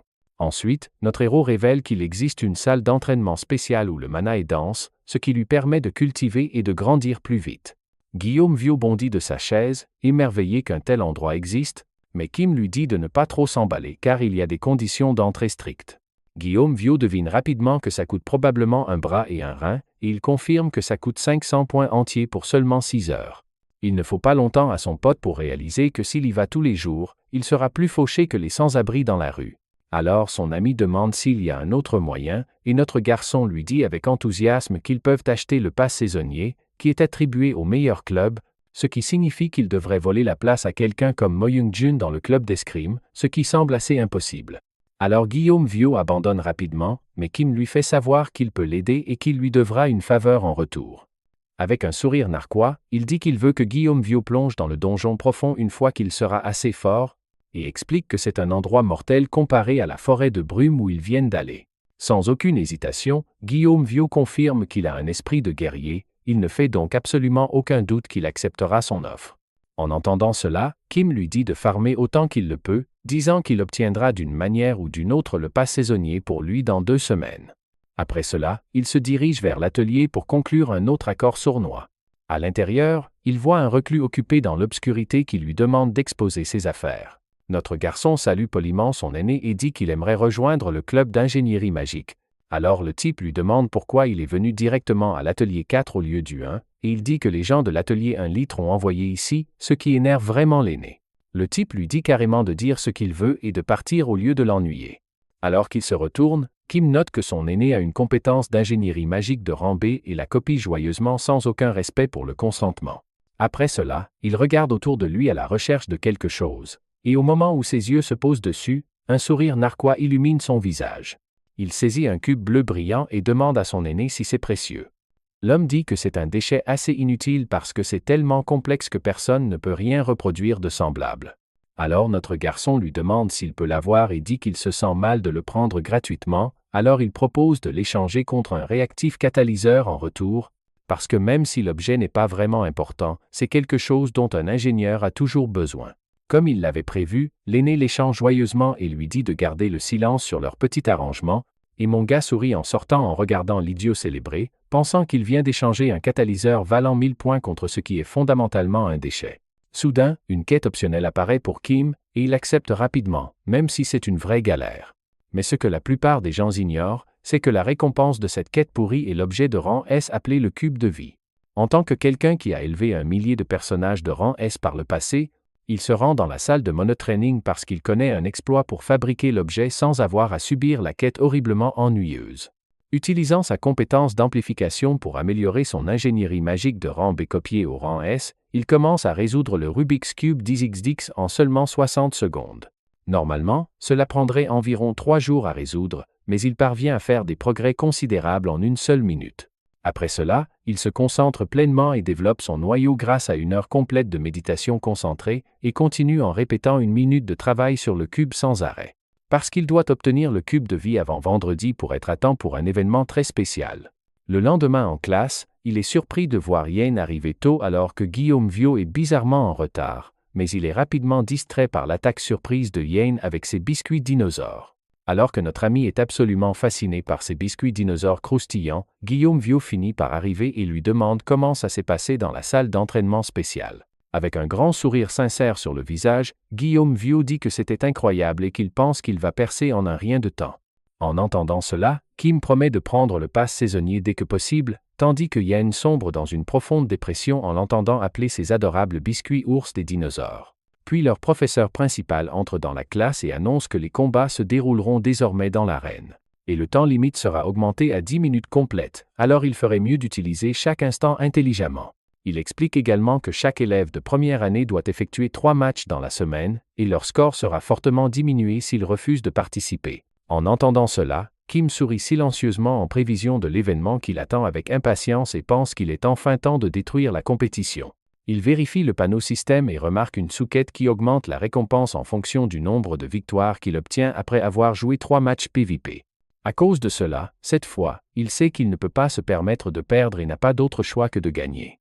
Il dit à Guillaume Vio de l'accompagner à l'arène, mais avant qu'il ne puisse partir, Yen lui attrape le bras et mentionne qu'elle est libre aujourd'hui. Tout le monde autour d'eux les regarde en pensant qu'une déclaration est sur le point d'être faite, mais leurs espoirs s'effondrent immédiatement quand ils réalisent qu'il s'agit juste d'une session d'entraînement que les deux avaient prévue. Plus tard dans l'après-midi, lorsque l'arène est complètement vide et que Kim s'amuse tranquillement avec son ami, un gars aux cheveux roux nommé Ji-Hong, entre soudainement et commence à se moquer de lui pour avoir abandonné le combat contre Miss Song. Il traite Kim de lâche, ce qui enflamme instantanément Guillaume Vio, mais Kim le fait calmement signe de la main et empêche la situation de dégénérer. Pourtant, Kim n'a pas l'intention d'être tendre avec le rouquin et commence à le provoquer en soulignant qu'ils ont tous les deux fini avec le même score aux examens de placement. Cela énerve encore plus Ji-Hong qui hurle à quel point c'est insultant d'être comparé à un lâche, et dans une tentative de prouver son point, il défie Kim en duel en un contre un juste là. Kim accepte sans hésitation, appréciant clairement que les choses se passent exactement comme il le souhaitait. Ji-Hong se donne à fond en pensant qu'il peut terminer le match avec un seul coup puissant, mais Kim garde une longueur d'avance et le frappe avec le sort du colibri, le paralysant en un instant. Il se moque même de Ji-Hong pour être tombé dans le même piège 2 fois, surtout après avoir été humilié par la Thunder Girl il n'y a pas si longtemps. Kim dit qu'il a au moins fait preuve de plus de clémence que Song Chun-Ye et termine le combat en le battant proprement. Même après avoir subi une défaite en bonne et due forme, le rouquin refuse d'accepter la défaite et insiste sur le fait qu'un deuxième match se terminerait différemment. Kim joue le jeu et repart pour un autre round, mais le résultat reste le même, Ji-Hong finissant encore plus mal qu'avant. Toujours pas prêt à abandonner, Ji-Hong le défie à nouveau, clairement motivé pour inverser la situation d'une manière ou d'une autre. Même si Kim a besoin d'une victoire de plus pour terminer sa quête, il fait comme s'il était complètement épuisé et insiste pour obtenir quelque chose en retour s'ils doivent se battre à nouveau. Le pauvre rouquin, désespéré d'avoir une autre chance, lui remet une pilule spirituelle fabriquée par sa propre famille juste pour que Kim accepte un match revanche, pour être vaincu exactement de la même manière une fois de plus. Cette fois, la raclée finit par lui remettre les idées en place, et Ji-Hong admet sa défaite, s'excusant même pour toutes les choses grossières qu'il a dites plus tôt. Il dit à Kim qu'il avait tort de le traiter de lâche et dit qu'il l'a mal jugé, mais Kim lui dit nonchalamment de continuer à faire comme s'il était un lâche pour le moment. Bien que la demande semble un peu suspecte, Ji-Hong finit par accepter sans insister davantage. Une fois qu'il a fini d'accumuler ses 3 victoires, Kim prend des nouvelles de son ami et découvre que Guillaume Vio a également réussi à remporter 2 victoires. Guillaume Vio dit qu'il a encore un match à faire et dit à Kim de partir en premier pendant qu'il termine les choses. Kim se rend ensuite dans la salle d'entraînement de Mana où il commence à travailler avec Yen, lui enseignant patiemment les bases des balles magiques et l'aidant à devenir plus forte. La fille s'avère être une apprenante rapide et la façon dont elle assimile tout laisse Kim vraiment impressionné. Leur entraînement continue jusqu'à ce que ce soit enfin son tour de se battre, et elle entre dans son match contre un gars aux cheveux verts nommé Kwak Ji-Cheol. Le gars essaie d'être malin en utilisant le terrain pour rester caché, mais Yen se contente de sourire et de l'éliminer comme un oiseau sur un fil, s'assurant une victoire propre et facile. Plus tard dans la nuit, le professeur principal revoit les replays des matchs et remarque quelque chose qui semble étrange. Ses yeux s'écarquillent quand il voit le combat de Yen, et commence à se demander comment quelqu'un pourrait s'améliorer autant en seulement 2 jours. C'est alors que ça le frappe quand il se souvient avoir entendu dire que Kim s'était entraîné avec elle, et il devient assez clair qu'il a encore tiré quelques ficelles importantes. Tout cela donne au professeur un peu de frisson alors qu'il commence à se demander qui est vraiment ce gamin mystérieux. Pendant ce temps, Kim se détend ailleurs complètement concentré sur le cube, et il finit enfin de fabriquer le cube de vie, qui augmente l'efficacité de tous les objets de type vie stockés d'un solide facteur de 1, 3. Il se sent assez fier de tout le travail acharné et de la méditation intense qui ont amélioré son rang de noyau jusqu'à D, donc maintenant la consommation de mana des compétences ne sera plus aussi douloureuse qu'avant. Avec ses préparatifs enfin terminés, notre héros se prépare avec confiance à faire la publicité de sa nouvelle petite invention. Sur le chemin du cours, il croise Nari, la druide du parc. Comme prévu, tous les animaux, notamment son chat, sont incroyablement sensibles à l'énergie vitale. Le cube attire donc instantanément Tiger Kitty, qui s'y précipite et s'y installe confortablement. Nari s'excuse pour son chat trop curieux et insistant et lui demande poliment de sortir, mais en tant que druide, elle sent instantanément la riche énergie vitale émanant de son étrange invention. Là, sur le champ, Kim lui dit qu'il doit y aller, donc ce serait super si elle pouvait reprendre son chat, plus collant que son ex. Intriguée par le mystérieux cube, Nari lui demande s'il est de la classe 3, et après ça, elle finit par prendre congé tout en s'excusant encore, ce qui se traduit par un succès majeur dans la mission discrète de Kim pour attirer l'attention du Club Nature et décrocher ce précieux pass saisonnier. Ensuite, il se prépare à fond pour son événement principal tant attendu. Plus tard en classe, le professeur récite un cours ennuyeux, mais il attend intensément encore une minute jusqu'à ce que l'événement se déclenche. Une fois le cours terminé, les élèves commencent à se détendre et à discuter, quand soudain une aura rouge foncée brille intensément, et un orbe pulsant apparaît de nulle part. La foudre jaillit de l'orbe mystérieux et frappe tous les élèves de la pièce, mais leur panique est de courte durée car elle disparaît aussi vite qu'elle est apparue. Au début, ils pensent que rien ne s'est vraiment passé, mais alors qu'ils commencent à remarquer des chiffres imprimés sur le front des autres, notre héros reconnaît instantanément cela comme l'inspection surprise connue sous le nom de Banwave. Il utilise une magie de science-fiction sophistiquée pour détecter si les élèves possèdent des jouets inappropriés ou des objets illégaux dans leur inventaire et les enferme. Notre héros est sincèrement surpris par le son strident et horrible qu'il émet, tandis que Yann et Guillaume Viau restent imperturbables comme si rien d'étrange ne s'était produit. Il regarde ensuite un type minable paniqué en vérifiant son inventaire, et s'approche calmement de lui pour lui demander si sa présidente de club lui a dit que c'était le jour de l'inspection. Pourtant, le type crie qu'il n'a rien de techniquement illégal, mais ce qu'il a, ce sont des choses qu'aucun homme ne devrait jamais se faire prendre à transporter. Alors, notre garçon propose nonchalamment de lui donner un petit coup de main. Il doute sérieusement que Kim puisse vraiment faire quoi que ce soit, mais au moment où Kim reprend l'objet, il le supplie désespérément de le sauver et jure qu'il fera tout ce qu'il dira en retour. En entendant ça, notre garçon précise calmement au type qu'il lui doit désormais officiellement une faveur, ce que le type confirme rapidement sans hésitation. Kim lui dit ensuite de placer tous ces objets interdits en sécurité à l'intérieur du cube, ce qui rend le type suspicieusement curieux de savoir si c'est vraiment sûr. Cachés ensemble sous la table comme deux types totalement suspects, notre garçon lui dit de le prendre ou de le laisser. Entendant les pas se rapprocher, il panique et jette rapidement toute sa contrebande à l'intérieur du cube de vie sans un mot de plus. Soudain, Sarah Céleste Hébert fait une entrée explosive et crie à tous les sales méchants de se figer là où ils sont. Elle remarque immédiatement les garçons cachés sous la table et exige de savoir ce qu'ils essaient exactement de cacher, mais notre héros se lève nonchalamment et répond qu'ils ont juste une conversation privée entre garçons et que ça ne la regarde pas. Le type avec le numéro sur le front le soutient, insistant sur le fait qu'il ne faisait rien de suspect, mais Sarah Céleste Hébert lui dit de vider ses poches de toutes les cochonneries louches qu'il transporte de toute façon.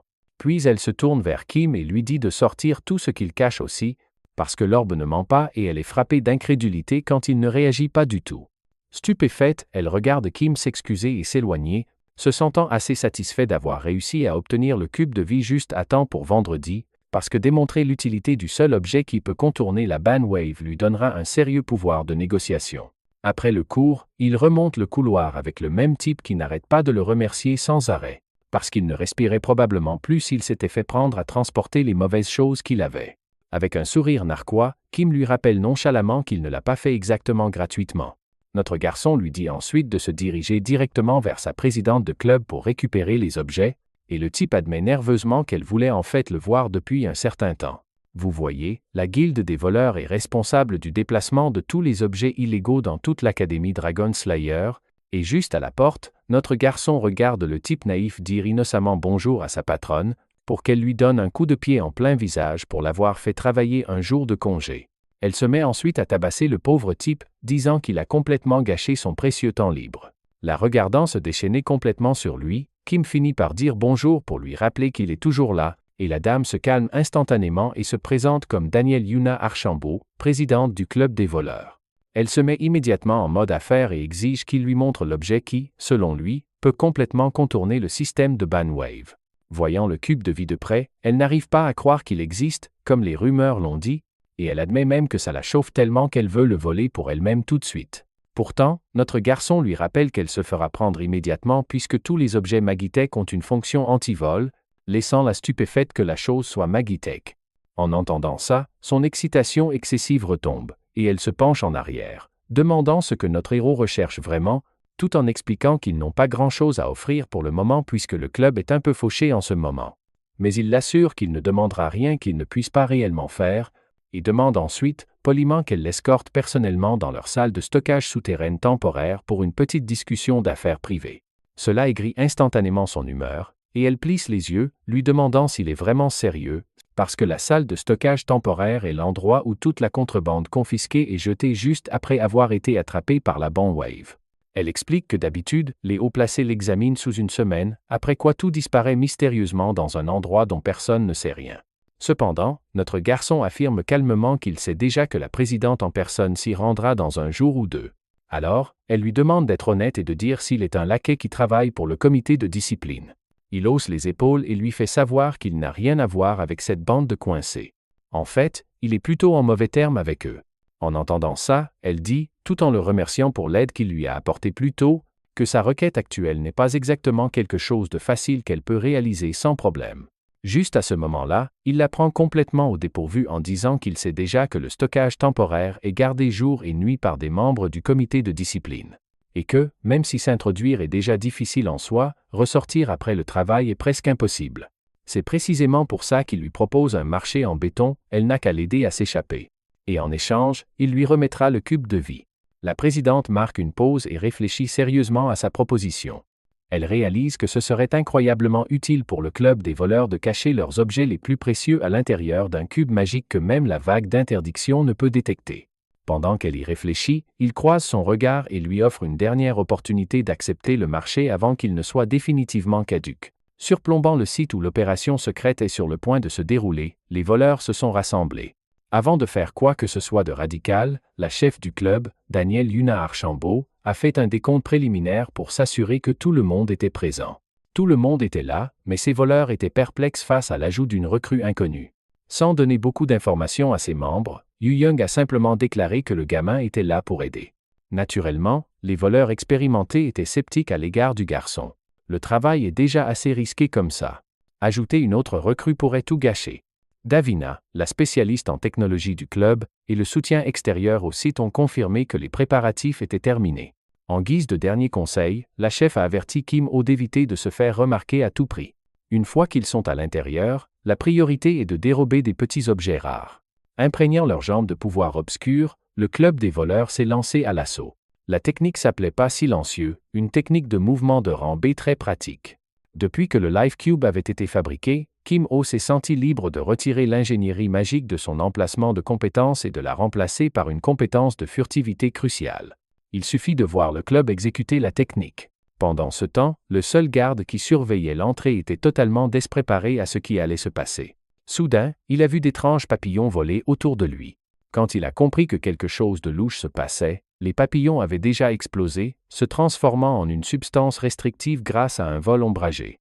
C'était une corde et un bâillon parfaits pour s'occuper des gardes non préparés sans causer de dommages graves.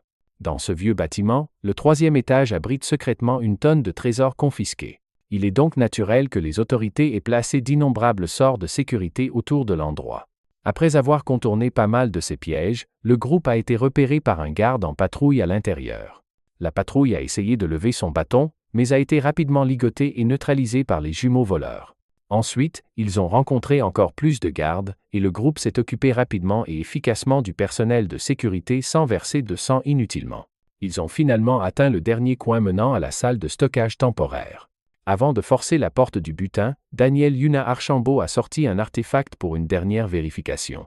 À travers une loupe magique, elle a repéré un type à l'air de gobelin embêtant qui gardait la porte de la salle de stockage elle-même.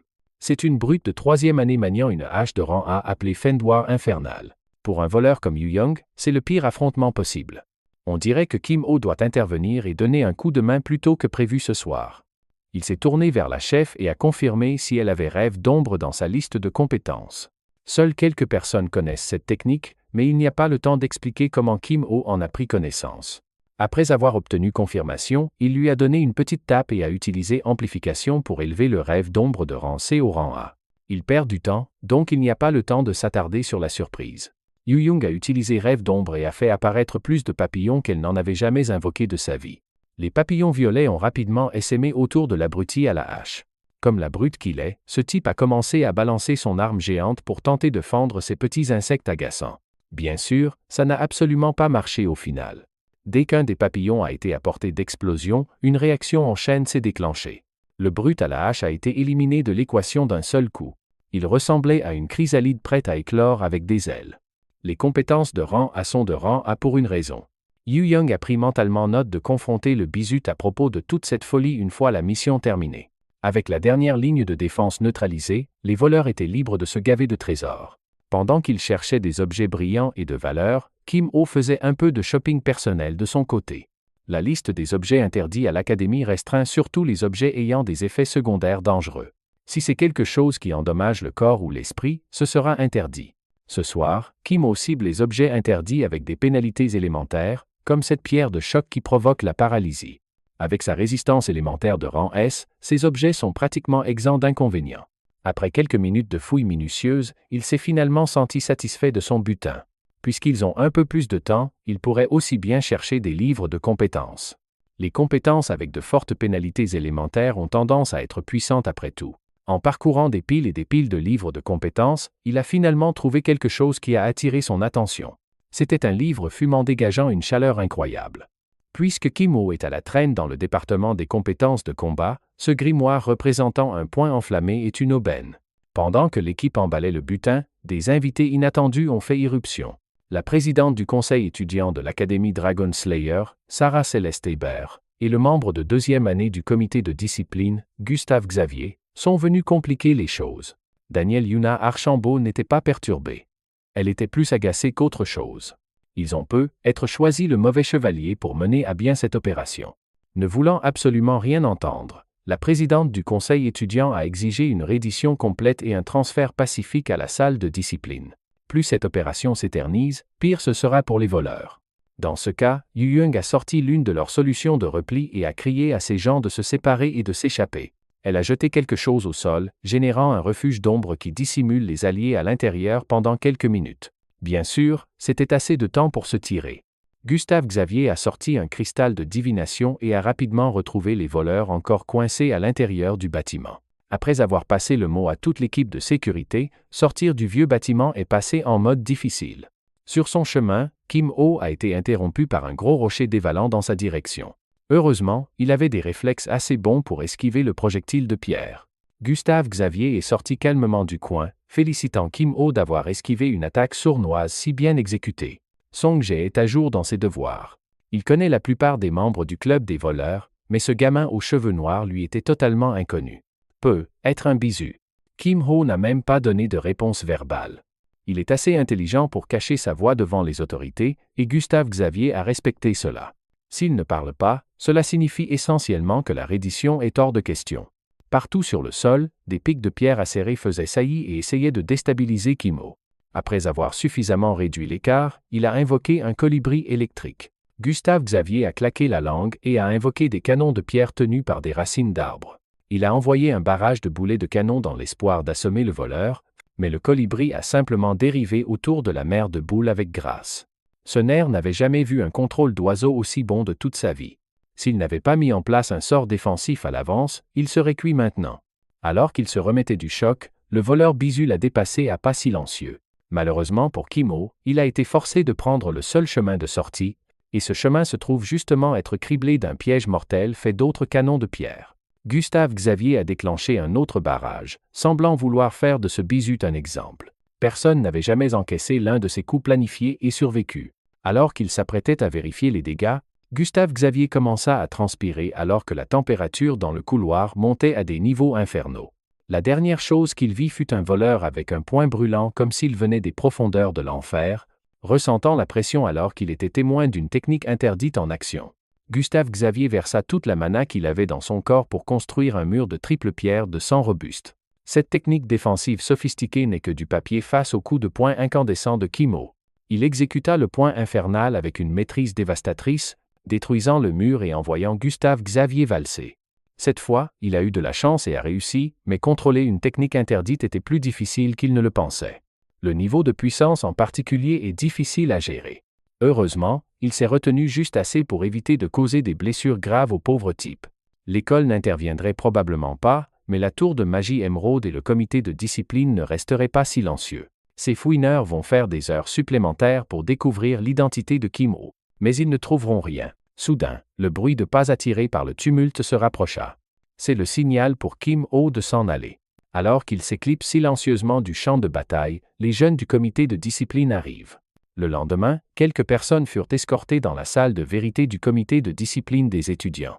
Assise sur le siège éjectable, Dong Yu-young surjoue l'innocence. Elle est en détention depuis si longtemps qu'elle a épuisé le président du conseil étudiant et a quitté la pièce. Le chef du comité de discipline, Oscar Sébastien, reprit l'interrogatoire et adopta une approche douce. Il tendit calmement le registre des objets de l'entrepôt temporaire à Yu-young, qui feuilleta les pages avec joie. Elle remercia intérieurement Kim Ho de s'être impliqué. Page après page, de petits objets de valeur ont été subtilisés par son club. Le chef du comité et tous les autres connaissent le coupable, mais ils ne connaissent pas la méthode qu'ils utilisent pour conserver les objets. Ils n'ont pas non plus de preuves concrètes. Comme d'habitude, Yu-young a fermement nié les accusations. Si elle doit endosser la responsabilité d'une affaire sans preuve réelle, cela ne tiendra pas de toute façon. Pour l'instant, le chef ne peut infliger qu'une faible sanction disciplinaire au principal coupable. Après avoir quitté la salle de vérité, elle croisa le reste du comité de discipline. En comptant les têtes à l'intérieur de la pièce, il semble qu'il manque un membre clé. Voir son attitude suffisante agaçait Sarah Céleste Hébert. Elle pense que le cerveau de l'opération joue l'idiot sans vergogne. Atteignant son point d'ébullition, Chen-hai aboya qu'un des voleurs avait utilisé une technique aussi dangereuse que le point infernal pour envoyer le seigneur Gustave Xavier à l'infirmerie. En vérité, Yu-young n'avait aucune idée de ce dont parlait cette fille. Mais si elle devait deviner, il n'y a qu'un seul type dans cette opération assez habile pour utiliser une technique interdite. Après avoir été interrogée, la chef du club est allée directement au club et a vérifié la main de Kim Ho. Étonnamment, elle avait l'air parfaitement bien. Aucune marque de brûlure. Kim Ho n'a pas pris la peine de cacher le fait qu'il était responsable de l'hospitalisation de ce type. Oublie ce nerd à 4 yeux. Il est temps de vérifier le butin de leur travail. En regardant la pléthore de trésors stockés en toute sécurité dans le cube de vie, Yu-young bavait d'excitation. Elle n'avait jamais vu une soupe de si jolie couleur auparavant. Avec cette récolte abondante, l'accord devrait être considéré comme rempli. Alors que Kim Ho était sur le point de partir, Yu-young l'arrêta avec une invitation en bonne et due forme à rejoindre le club des voleurs. Elle a promis de s'occuper de la recrue s'il la laissait faire. La nuit dernière, elle a vu de l'arrogance et de la cupidité. À ses yeux, ce garçon est l'incarnation d'un voleur parfait. Cela peut sembler une insulte, mais c'est un grand compliment venant d'elle. Quoi qu'il en soit, Kim Ho a refusé l'offre de recrutement. Il a estimé que cette fille ne le voulait qu'en partie à cause du cube de vie. Il a déjà prévu de vendre ce truc, en fait. Plus que tout, il a besoin d'abonnements spéciaux pour la salle d'entraînement, environ 4. En plus, l'immunité à la bandwave n'est qu'un bonus. La vraie force du cube, c'est sa capacité principale. Il a promis de lui révéler la description de l'objet en échange d'une petite faveur. Kim Ho voulait juste semer quelques graines, en transmettant un message au chef du club Magitech. Des nouvelles d'un étudiant de première année qui a réussi à résoudre un cube 10x10x10. Yu-young a accepté et a été stupéfaite en lisant ce qu'était réellement le cube de vie. Améliorer les effets des objets de vie stockés de 1, 3. Un truc cassé comme ça se vendrait, quel que soit le prix, dans certaines factions. Avant de finalement partir, Yu-young a sérieusement exhorté Kim Ho à considérer son invitation, même sans le cube dans l'équation. Elle apprécie tout ce qu'il peut apporter. Alors, il a promis d'y réfléchir. Un week-end est passé, et quelques jours de silence ont un peu calmé le comité de discipline. Aujourd'hui, Kim Ho se rend en classe avec Koyen, toujours aussi léthargique. C'est seulement lundi matin, et elle bouge déjà comme un zombie. Alors qu'ils se rapprochaient de plus en plus de leur prochain cours, Kim Ho était de plus en plus certain qu'il était suivi par des morveux de la tour de magie émeraude ou du club nature. Il se fiche qu'il fouine, mais couper l'herbe sous le pied est la façon la moins ennuyeuse de gérer ce genre de choses. Alors, il a laissé Yu inhaler en classe en premier pendant qu'il nettoyait quelques rats. Sophie Julienne a cédé discrètement, mais elle a aussi remarqué les deux fouineurs à peine cachés. Kim Ho s'est retourné et a directement confronté le duo ennuyeux. La fille était alarmée, et le garçon était arrogamment ravi que Kim Ho lui ait épargné la peine d'initier la confrontation. Il a fièrement affirmé être un mage de la tour de magie émeraude. La fille aux cheveux bleus était beaucoup plus polie dans son approche, invitant formellement Kim Ho à rencontrer leur chef. Bien sûr, il a fermement rejeté une telle invitation. Si le chef de la tour a besoin de quelque chose de lui, le chef peut venir lui-même au lieu d'envoyer des laquais. Le garçon était ravi que Kim Ho ne coopère pas. En enfilant un gant, il avait hâte de frapper quelqu'un pour faire passer le message. Sur ce point, Kim Ho est d'accord. Sans donner au rat la chance de terminer son monologue, Kim Ho a envoyé un colibri volé. En atterrissant, il a complètement paralysé le rat vert, le faisant convulser de manière incontrôlable. Miss Rat a regardé son partenaire trembler sur le sol, ne sachant pas quoi faire. Si c'est une bagarre qu'il recherche, Kim-ho est toujours ouvert aux affaires.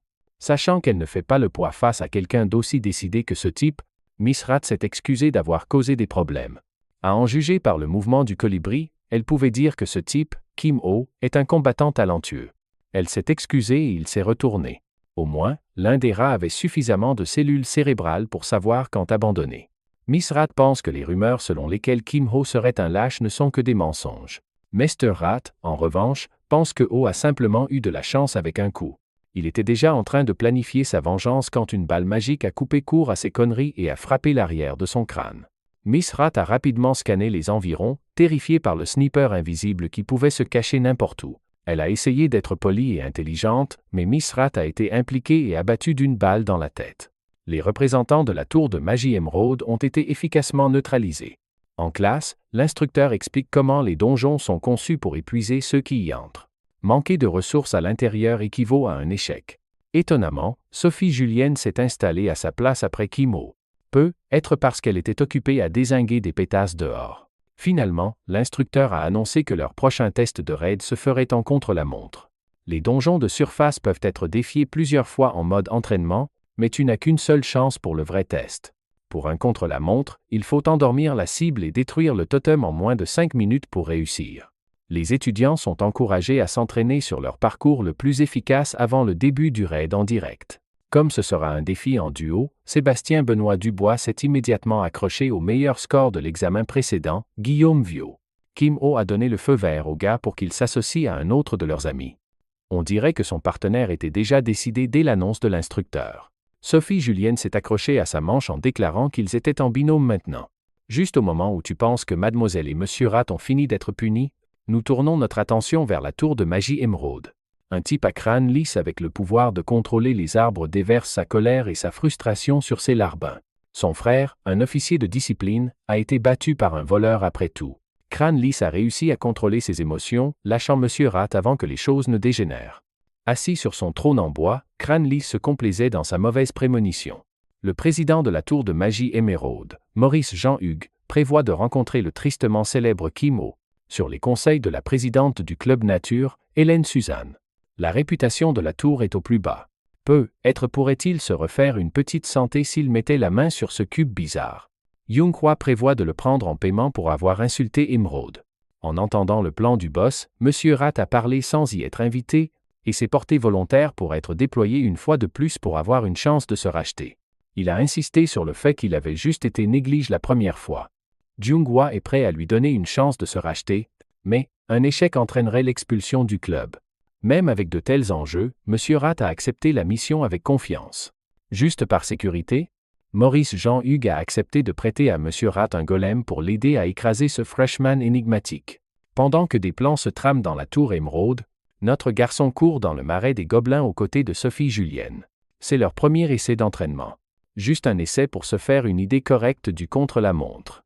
Pour gagner la meilleure récompense dans les donjons solo et duo, le système a donné à Kim-ho moins d'1 minute pour réussir les 2 tests. Le donjon solo ne posera pas de problème puisqu'il pourra se donner à fond.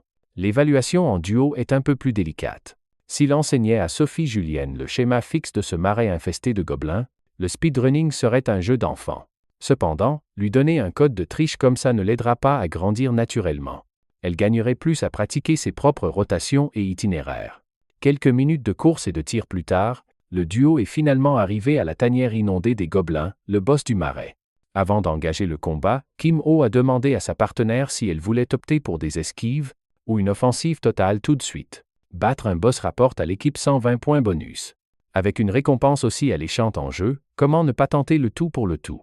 Kim-ho s'est placé dans la position la plus optimale pour soutenir le DPS de Sophie Julienne, en utilisant le contrôle que Colibri fournit. Malheureusement, le boss n'était pas assez stupide pour encaisser une attaque évidente avec son corps.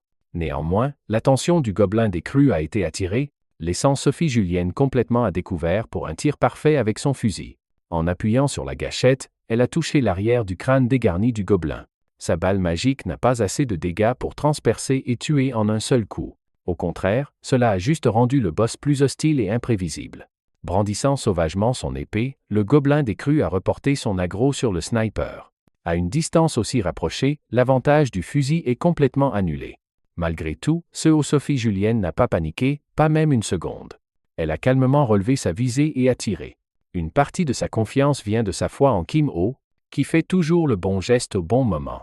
En utilisant amplification sur elle-même, le rang de colibri est passé de E à C pour une durée limitée. En conséquence, l'oiseau est devenu plus gros et plus prononcé. Son voltage est plus élevé et la propriété paralysante est encore plus puissante. Avec un gobelin complètement étourdi dans sa ligne de mire, Sophie Julienne a aligné un tir brutal à 5 mètres. L'entraînement s'est avéré être un succès retentissant. En additionnant leurs points de frag, le temps restant et le bonus de réussite, le duo a marqué 649 points. Ils ont amélioré leur meilleur temps de beaucoup depuis leur premier essai, et il y a encore de la marge pour progresser. Avant de recommencer, Sophie Julienne a demandé à son partenaire s'il pouvait lui remontrer cette technique de tir magique. Après avoir passé de plus en plus de temps avec elle, Kim Ho a réalisé à quel point cette fille était compétitive. Elle est clairement agacée que le boss gobelin ne soit pas tombé quand elle avait une vue dégagée au début. Puisqu'elle veut travailler sur des aspects spécifiques de son jeu, il serait préférable d'aller au centre d'entraînement. Dans le stand de tir, Kim Ho a mis au point une leçon approfondie sur une compétence appelée décharge. À l'heure actuelle, la qualité des tirs de mana de sa partenaire est excellente. Cependant, elle les utilise simplement comme des outils et rien de plus, gaspillant ainsi leur potentiel.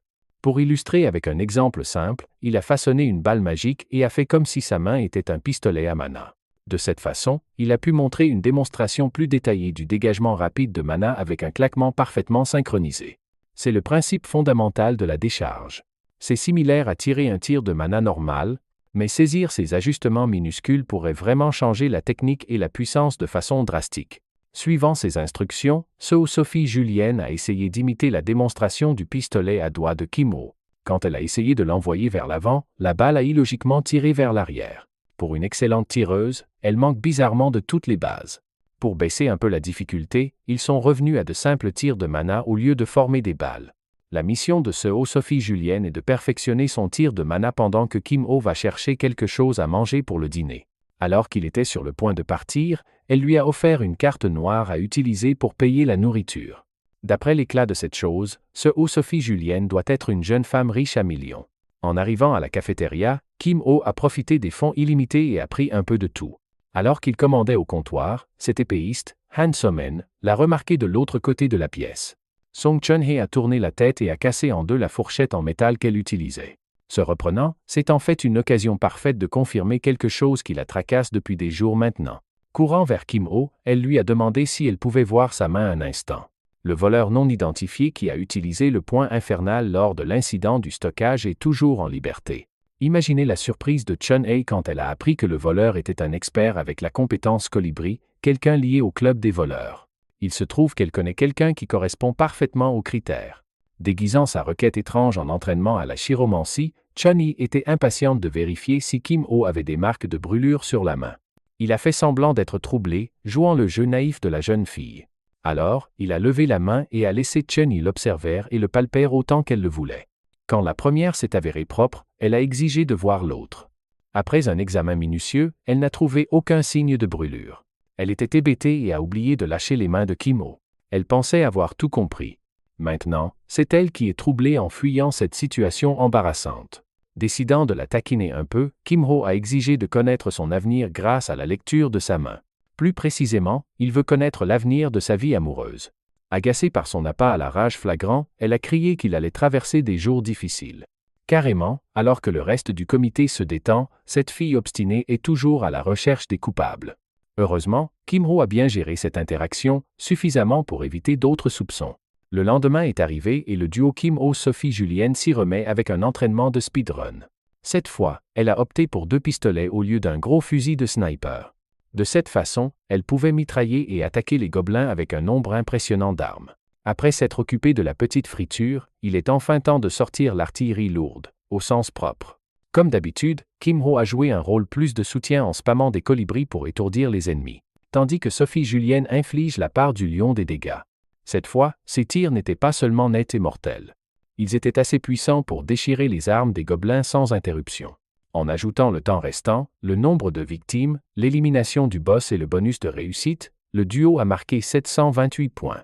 Après cette performance impeccable, Kim Oh a fait à Sophie Julienne les éloges qu'elle méritait pour avoir parfaitement intégré ce qu'elle avait appris la veille dans ses compétences de combat. Pour la première fois depuis leur rencontre dans ce train, Kim Oh a vu la femme endormie sourire.